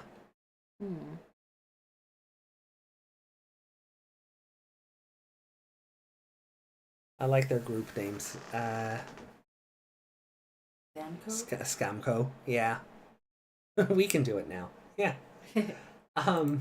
So, Ali says, Atmon having an English translation is nice. Doesn't change my opinion that Bandai will never use these guys. I still have my fingers crossed for the card game. Only hope that they might show up in the trading card game. But I would expect them to appear when Liberator ends, so in Extra Pack 10 or Booster 22. Then, mentioning about the Wave 2 of the Pendulum Color. Wind Guardian, Terramon getting this type of love is nice, and it's good to see Raffalesimon and Hydramon, especially with Hydramon jogressing into Puppetmon. In turn, all of the Dark Masters have an extended evolution into Cernumon. Assuming it's like Tlaucomon, it's a very good looking level 7. Assuming like Tlaucomon, it's a very good looking level 7. Metal Empire, Megdramon is always a delight. Commandramon is getting more love recently. Heart, smiley emoji. And Ragnamon and Zeke Greymon are awesome inclusions. Virus Busters, boring, and a missed opportunity to have Regulusmon digivolve into Regularmon. That would be funny, but I think it's more of a meme. Then talking about Liberator. Episode 0, a good introduction and hints on upcoming characters that will show up. Zenith is overconfident dude with dead eyes, and Owen is silent but edgy, and a loser for using a Greymon deck. Oof! Oof! Showing off the character dynamics of Orisa and Shoto, I like them. I have no idea if the next tournament will be held in... have no idea if the next tournament being held in Liberator is a goal of the story or just a throwaway line. This ep could have been better, but it's an alright start. Episode 1. The beginning panels are fun, showing off people in Digimon having fun. Orisa and Shoto's fight is alright. Yeah, because it's just a tutorial battle, isn't it? The few things I was worried about Liberator, that it would try to be like an anime and not a manga. But it's definitely not. Like, the illustrator changes the art style a few times, like having floating heads talking or mini versions on screen, and in turn having a bunch of memeable panels. And that's kind of what we're liking. I know it's a completely different anime in context, but that's kind of what we're loving about Senpais and Otokonoko, is that like every other scene is this really chibi, like exaggerated art style. Yeah. And it's just very fun, and that's what I enjoy about this as well. Plenty of bits that you could cut out and make stickers out of. Yeah. And like that's what I like about Liberator as well, is that it's, you know, it's a very serious grown up art style. But it's not afraid to sort of do cutaways and have chibi moments, or have characters make like weird faces, and like you could see Arisa with the little like dog ears, like yeah, you know, or when she gets annoyed, she gets that really old sort of like chibi annoyed anime look on her, or things like that. So I'm happy that it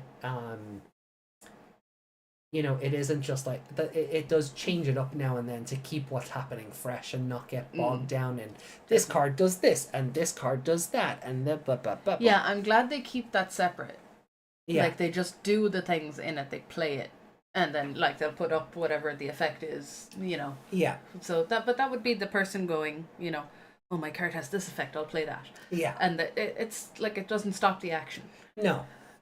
So I'm glad that they're not like she's not in the background going, Shoto, play this, and then your memory will do this, and then this happens, and stack of cards this, and yeah, like there's a reason why in Yu-Gi-Oh there's a meme of like, what does Pot of Greed do? Oh, Meg actually doesn't know the answer to that question. No. Okay, so Pot of Greed is a card that lets you draw 2 cards. Right. That's its ability. Draw 2 cards from your deck. But we know what Pot of Greed does. We don't need to be told its effect every time the card is played. Oh, in the one game. So it's like, I play Pot of Greed and I draw 2 cards. Blah blah blah blah blah blah. And now I get to play Pot of Greed again, which lets me draw 2 cards. Okay. So there's a reason that's a meme Yeah. in like Yu-Gi-Oh. I feel like they do that with some others as well. Mm. I'm getting the what is it? The dragon, time wizard, and he does the thing. Oh yeah. Yeah, I feel like he explained that every time he did it as well. Yeah, like once every game isn't so bad, because like in the real game you do have to declare what you're doing as you do it, so Yeah. that makes sense. But if you say I'm playing Pot of Greed again, I've already played it, you know what yeah, it does. you know what it does, yeah. Time roulette go. I'll use the effect of Time Wizard on my baby dragon, which will turn it into 1,000 dragon, because it's going to age by 1,000 years. Yeah, I feel like he explained that every time they came out. Yeah. Yeah, but it wasn't like multiple times in the same go, which. And then Yuki left a comment for us. Yay! Time for Meg to read Liberator. Wait, a podcast episode about chapter 0 and 1? Huh. Where have I seen this? Different timeline. Time for more AJ reading. Plot and Shoto feet. That says Shoto. Shoto feet. Hey, Beta Nanami color scheme was purple. Foreshadow to AJ to future waifus in purple. Happy birthday, Desmond, because AJ wants to avoid it, so we can't celebrate it on time. Aww, no, he's saying happy birthday. Well, the 0-2 timeline can wait down the line. Also, did you read the Ghost Game stuff and Digimon Reboot Project? Yes. We did talk about that stuff. Oh, and that's us caught up on comments. Nothing held for review. Publish. I'm gonna do the thing just to make sure YouTube isn't scamming us out of comments.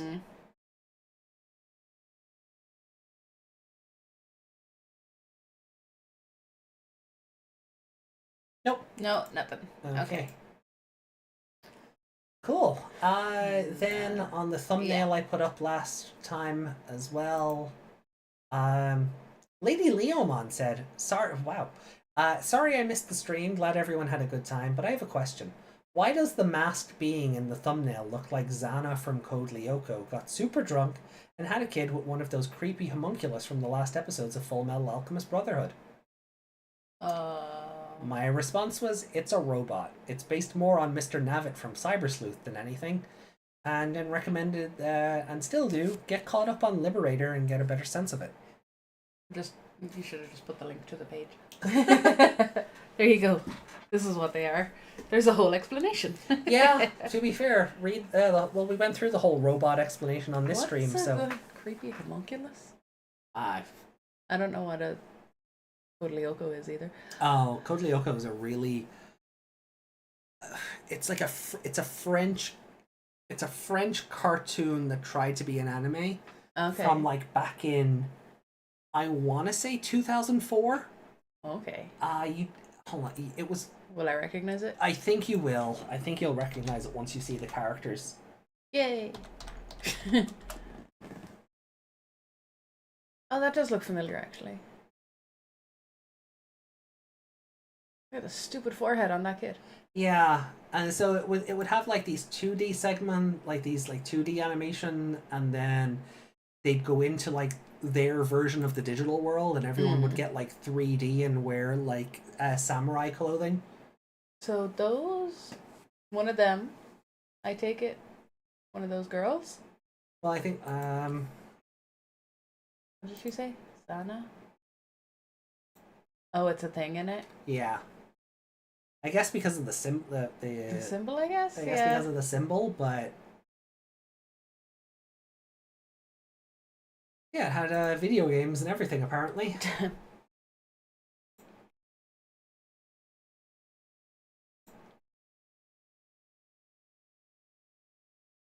And what's the homunculus? Oh, Xana Williams. Okay, I guess. Is it that character? I guess it's this I guess Xana is a character rather than a robot. And then, I'm keeping the browser off screen because I don't trust Google image search. Yay! Get ready to jump again. Oh wait, You don't never have to. mind. Oh, these guys. Which one though? I don't know. I don't know how you got. I don't know where. I don't know how small child and one of these makes Mr. Navet. Yeah. Yeah. So they're like Lost. Oh and yeah, Envy and all of I that. remember Lost. Of course you do. Of course you do. So yeah, the comment. Is it just because the symbols on them as well? Possibly? Like I don't get it. I don't get how the logic tracks for the reference, but I also don't believe in everything looks like everything else. So there might be some design similarities in certain things, but reading Liberator, you'll see that they're NPC robots. So have fun, read Liberator, and have fun and enjoy it. Yeah. Like, let's be fair. There's only so many ways you can draw a robot. Yeah. But neither of those two things were robots, which is what's confused me. Ali said, at this point, Bandai knows that Digimon fans are dying in Japan and are just focusing on them and ignoring everyone else, except for Korea and China. Yeah. Yeah, China seems to be doing more with the franchise than like Japan is at this point. Yeah. Like the amount of crossovers with different the Chinese just buy it and then, like the amount of crossovers Digimon gets in China. Yeah. It's like every other week it feels like it's crossing over with a new game, or there's skins or something. There's always something going on with the Chinese element, or there's new merch coming out, like phone covers or not Legos, or like there's always something happening with the Chinese element of the franchise. Yeah, I saw those phone covers. Oh, on Etsy, which were like Loyal Knights. Loyal Knights, yeah. Of course, they're all for iPhones, so there's no point in getting them. But No. if I could get one for that phone, I would, because that's hilarious. Yeah, on Etsy, just type in Digimon and you'll see the phone covers we're talking about. A nice, funny Eleanor mix-up. Yeah. It turns the Royal Knights into the Loyal Knights.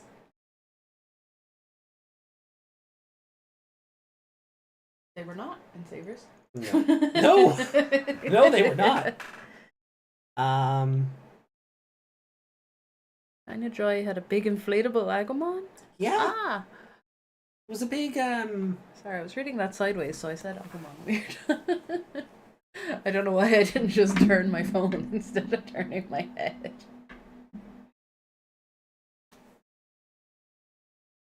I mean, it's only fair they don't have time for us who are literally on the other side of the planet, not enough travel money to care. We don't need travel to have things translated and on Blu-ray. Yeah. It's not like Mr. Bandai personally has to go to America and make the merchandise. Right.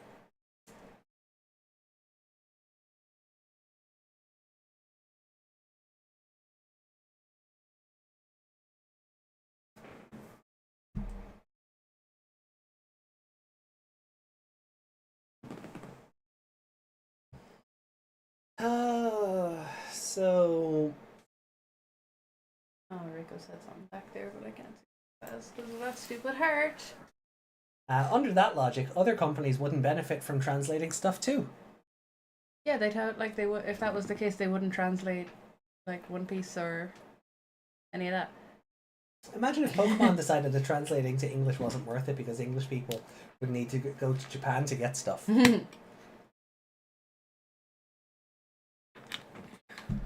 Like, I understand that would be the logic behind, like, not making pop-up stores and theme parks.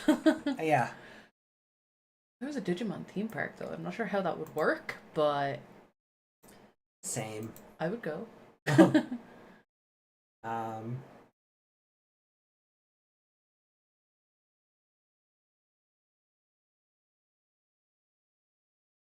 love to go. A Digimon theme park would be fun, but that would involve Bandai caring. Yeah. Like it would just be oh.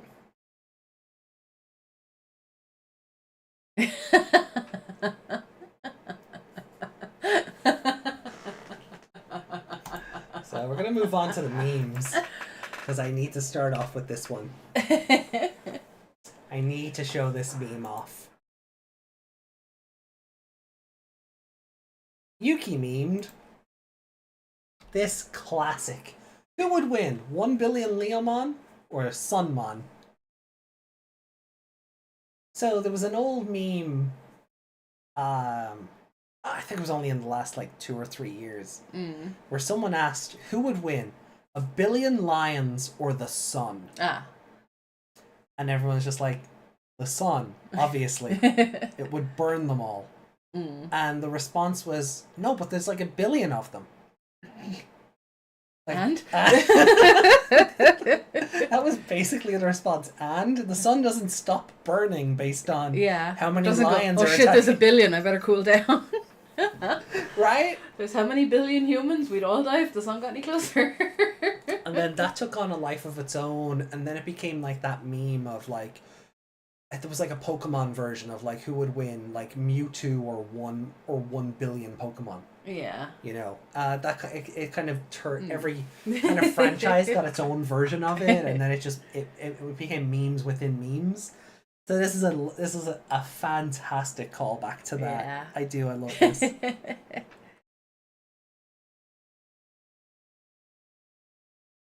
I just hope Bandai gets cancelled for doing porn merchandise. What? Wait, what? Porn merchandise? We'll look into that later. Yuki should do more Violet memes. They're brilliant. Yuki should do more Violet.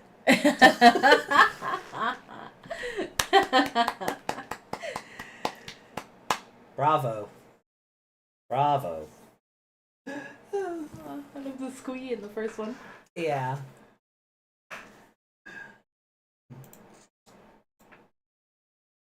It's the 2nd anniversary of Lotmon abuse. Time for your punishment, Shitchi. Shitchy. Yes, Meg. He's waiting on his tray. It's the Cross Wars one, isn't it? Yeah. Oh, that's hilarious. Tray for his food. Yeah, because we had another one where he was in the sandwich. Yeah. Oh, that's wonderful. And then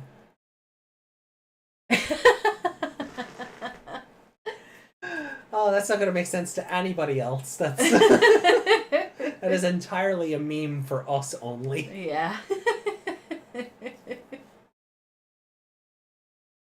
Oh, wonderful. Needs more buttons with the Yuki Diamond. Yeah. Oh, that's cool. That's cool.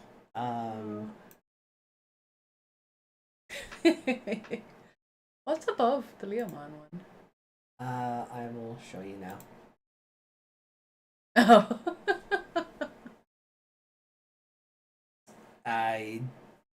Dio Lucemon thing. And then we were talking about Foscomon. Oh, yeah. Because of the Psychmon in the background. And then those are last week's. Mm-hmm. So fun. Very good. Fun. Oh, Meg is sleepy. No. Shock horror. Meg, sleepy. Never. Tell me another one. Oh, YouTube is sleepy. But if anything, they made it seem harder from how much they don't care about us sometimes. Bandai bankrupting and Digimon ending up in the hands of another company would be a lot better. A company that likes it, yeah. That's Dio over Heaven, by the way. Oh, Lucemon X. Oh, okay. Oh, okay. Dio over Heaven and Lucemon X. I guess they look the same. Yay! Ah. Right, so that's Dio over Heaven. Okay. And then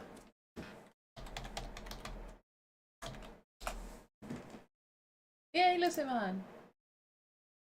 Oh yeah, they're the image of each other. they're basically the same thing. Jesus, what the hell? Gimmick infringement much? Like, there's being inspired by, and then there's just, can I copy your homework? Yeah. Holy fuck. Let me see if I can pull up this image here of the two of them. There you go.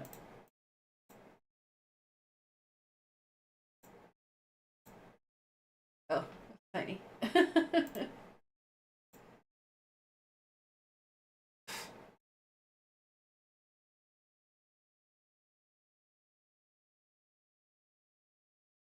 Yeah.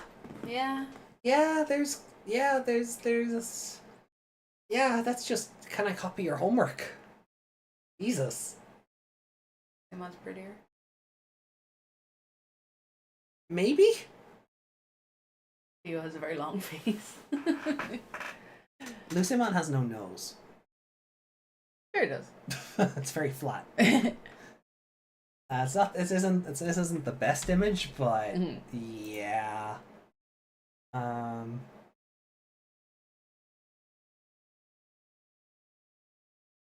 then there's the meme when you click. There. Oh, there it is. Yeah. Yeah, fair enough. Oh, it's a better comparison. Not really. That first image is still blurry as shit. Yeah. That's because it's a magazine photo, never mind a scan. That's the same one. Yeah. No, that's someone who turned it into an NFT and is trying to sell it. What the fuck? Yeah, I've been noticing a lot of that lately when when I weird. look up stuff. There's a lot of this stuff going on where shit's getting turned into like NFTs and like just like thumbnails are being sold. Remember It even says, because the Digimon fans Chile are the ones who put it together. Yeah. And that's what they've called it. Yeah, do you remember Didymus got some artwork done for his OCs? Mm. And he put them on our other Discord to show them off. Yeah. And was saying that the artist doesn't want to upload them to their DeviantArt because of AI scalpers. Fuck. And that's yeah. So I'm seeing a lot of this lately where I'll go, oh, that's a cool image, and then you see a price on it. and then I see a price on it. I'm like, wait, what? But yeah, people are trying to people are just being fucking. There's Belfamon X. Yeah, but people are just being awful. Just people just being generally awful again. So that sucks. Does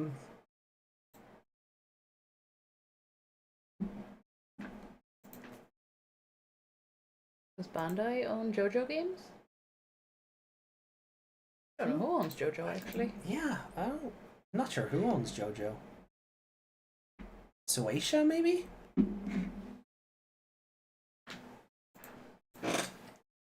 But yeah, that's a better image.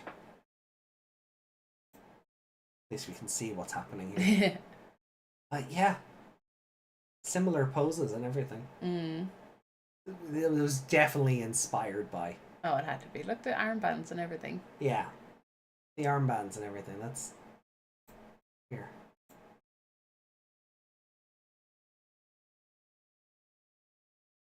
Like, look at that. Even like That's just Lucimon, incredulous. Like, Lucimon has the gold on his legs, and where that is, like that's not his skin, but on Dio's it is skin, I think.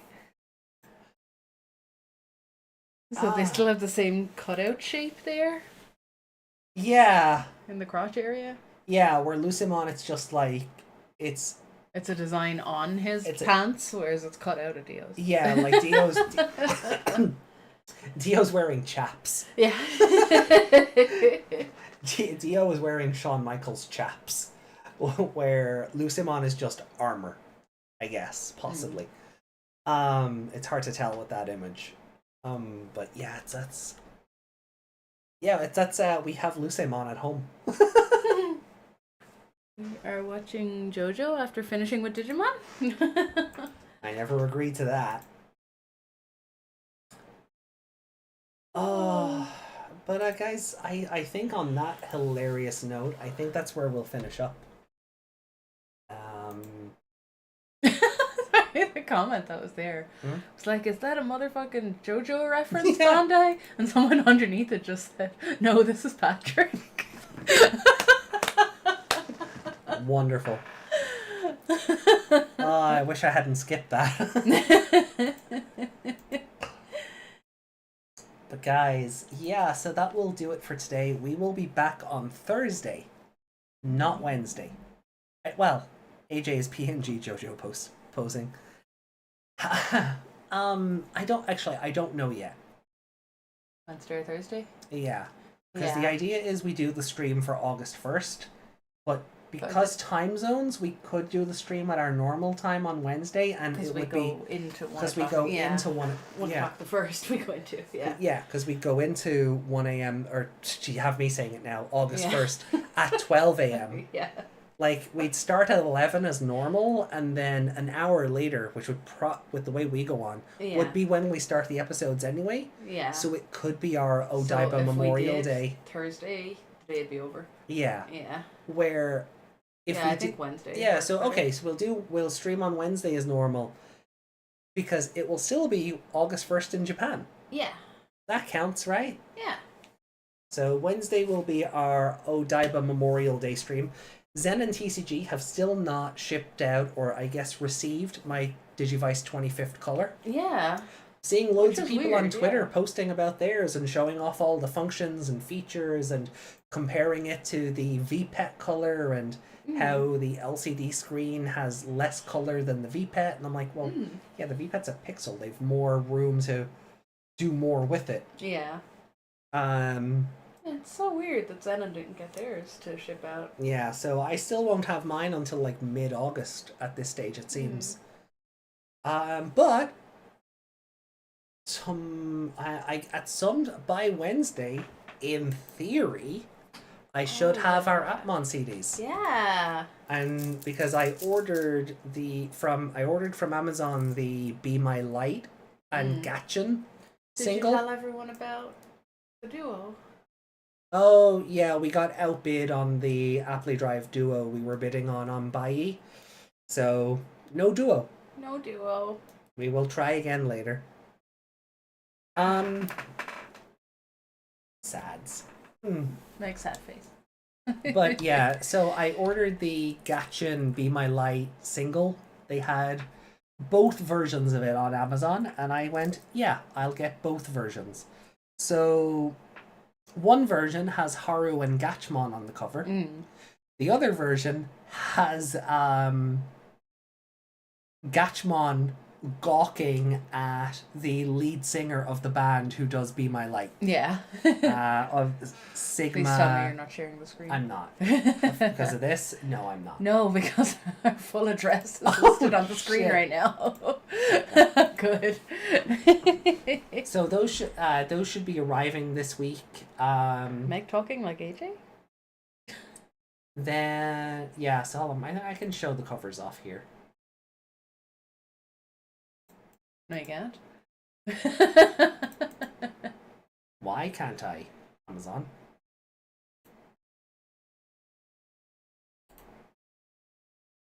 Are you able to just save the images? There we go.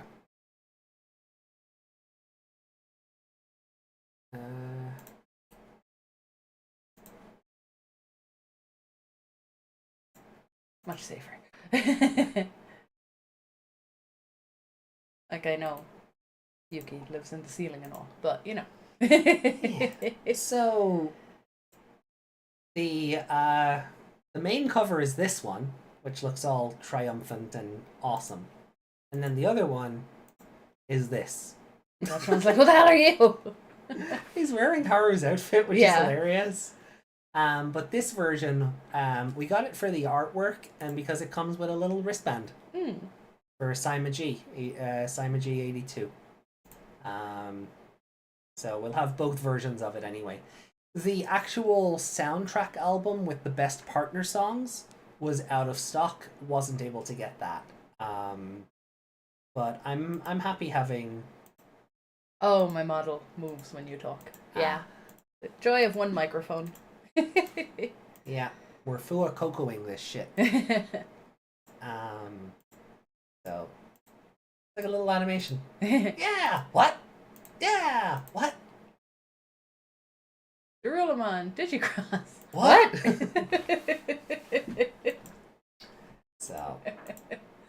So they should be arriving this week. Like they've already gone out for tracking through.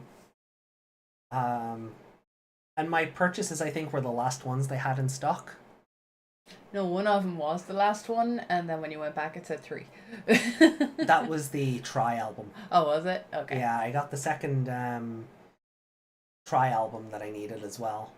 Let's say bath. Yeah, it's meant to say birth. Oh. Translation is fun. So, let me have a look. The thing's not on screen anymore. Oh, they might arrive in the morning. Yeah. The CDs have left Germany as of like 6 hours ago. So I might actually have these CDs first thing in the morning. Sweet. Nice. And then the other one hasn't even shipped out yet. Don't know why. I've paid for them, but they just haven't Still shipped yet. Digging in the warehouse for them. Or they're desperately looking for something called bath.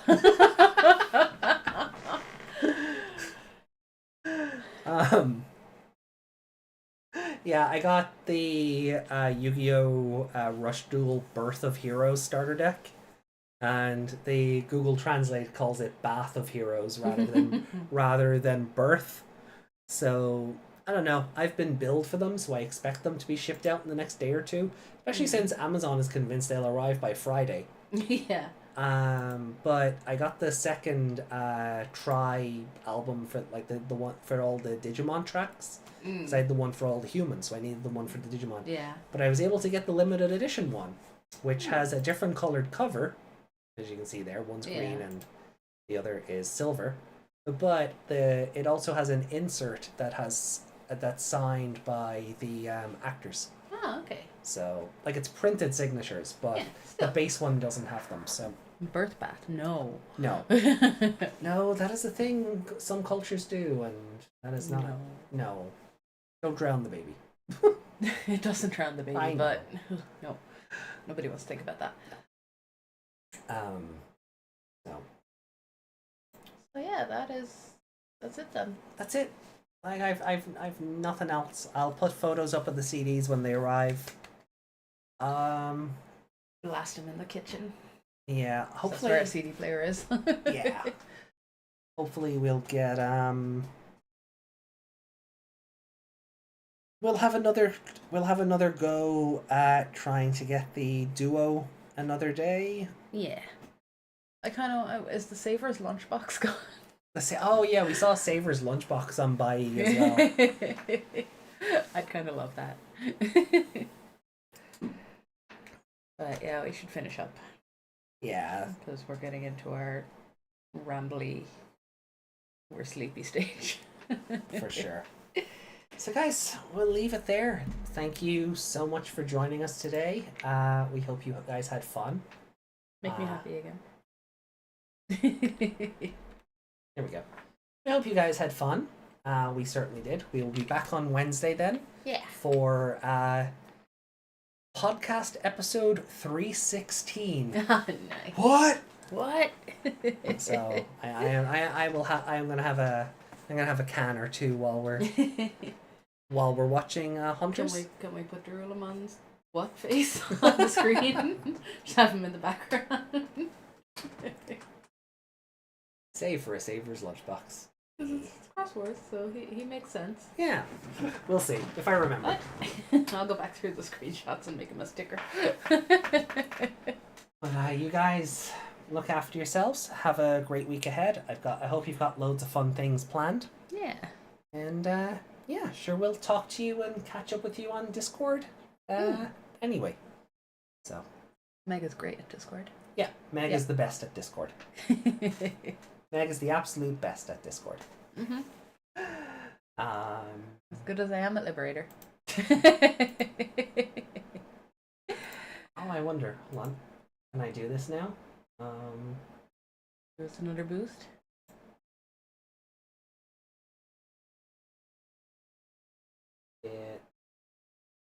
Never mind. Do it later. Well, yeah. Yeah, finish up first. Yeah, I got distracted. Yeah, guys, we'll see you Wednesday for episode 316 of the Code Crown podcast. We're going to be watching Digimon Hunters episodes 4, 5, and 6. Yeah. Yeah. Yay! We're gonna have lots of fun. Damn it! Woohoo! Lots of fun. So, take care of yourselves, and we'll see you again. Ta-ra Bye-bye. for now. Love you. Done.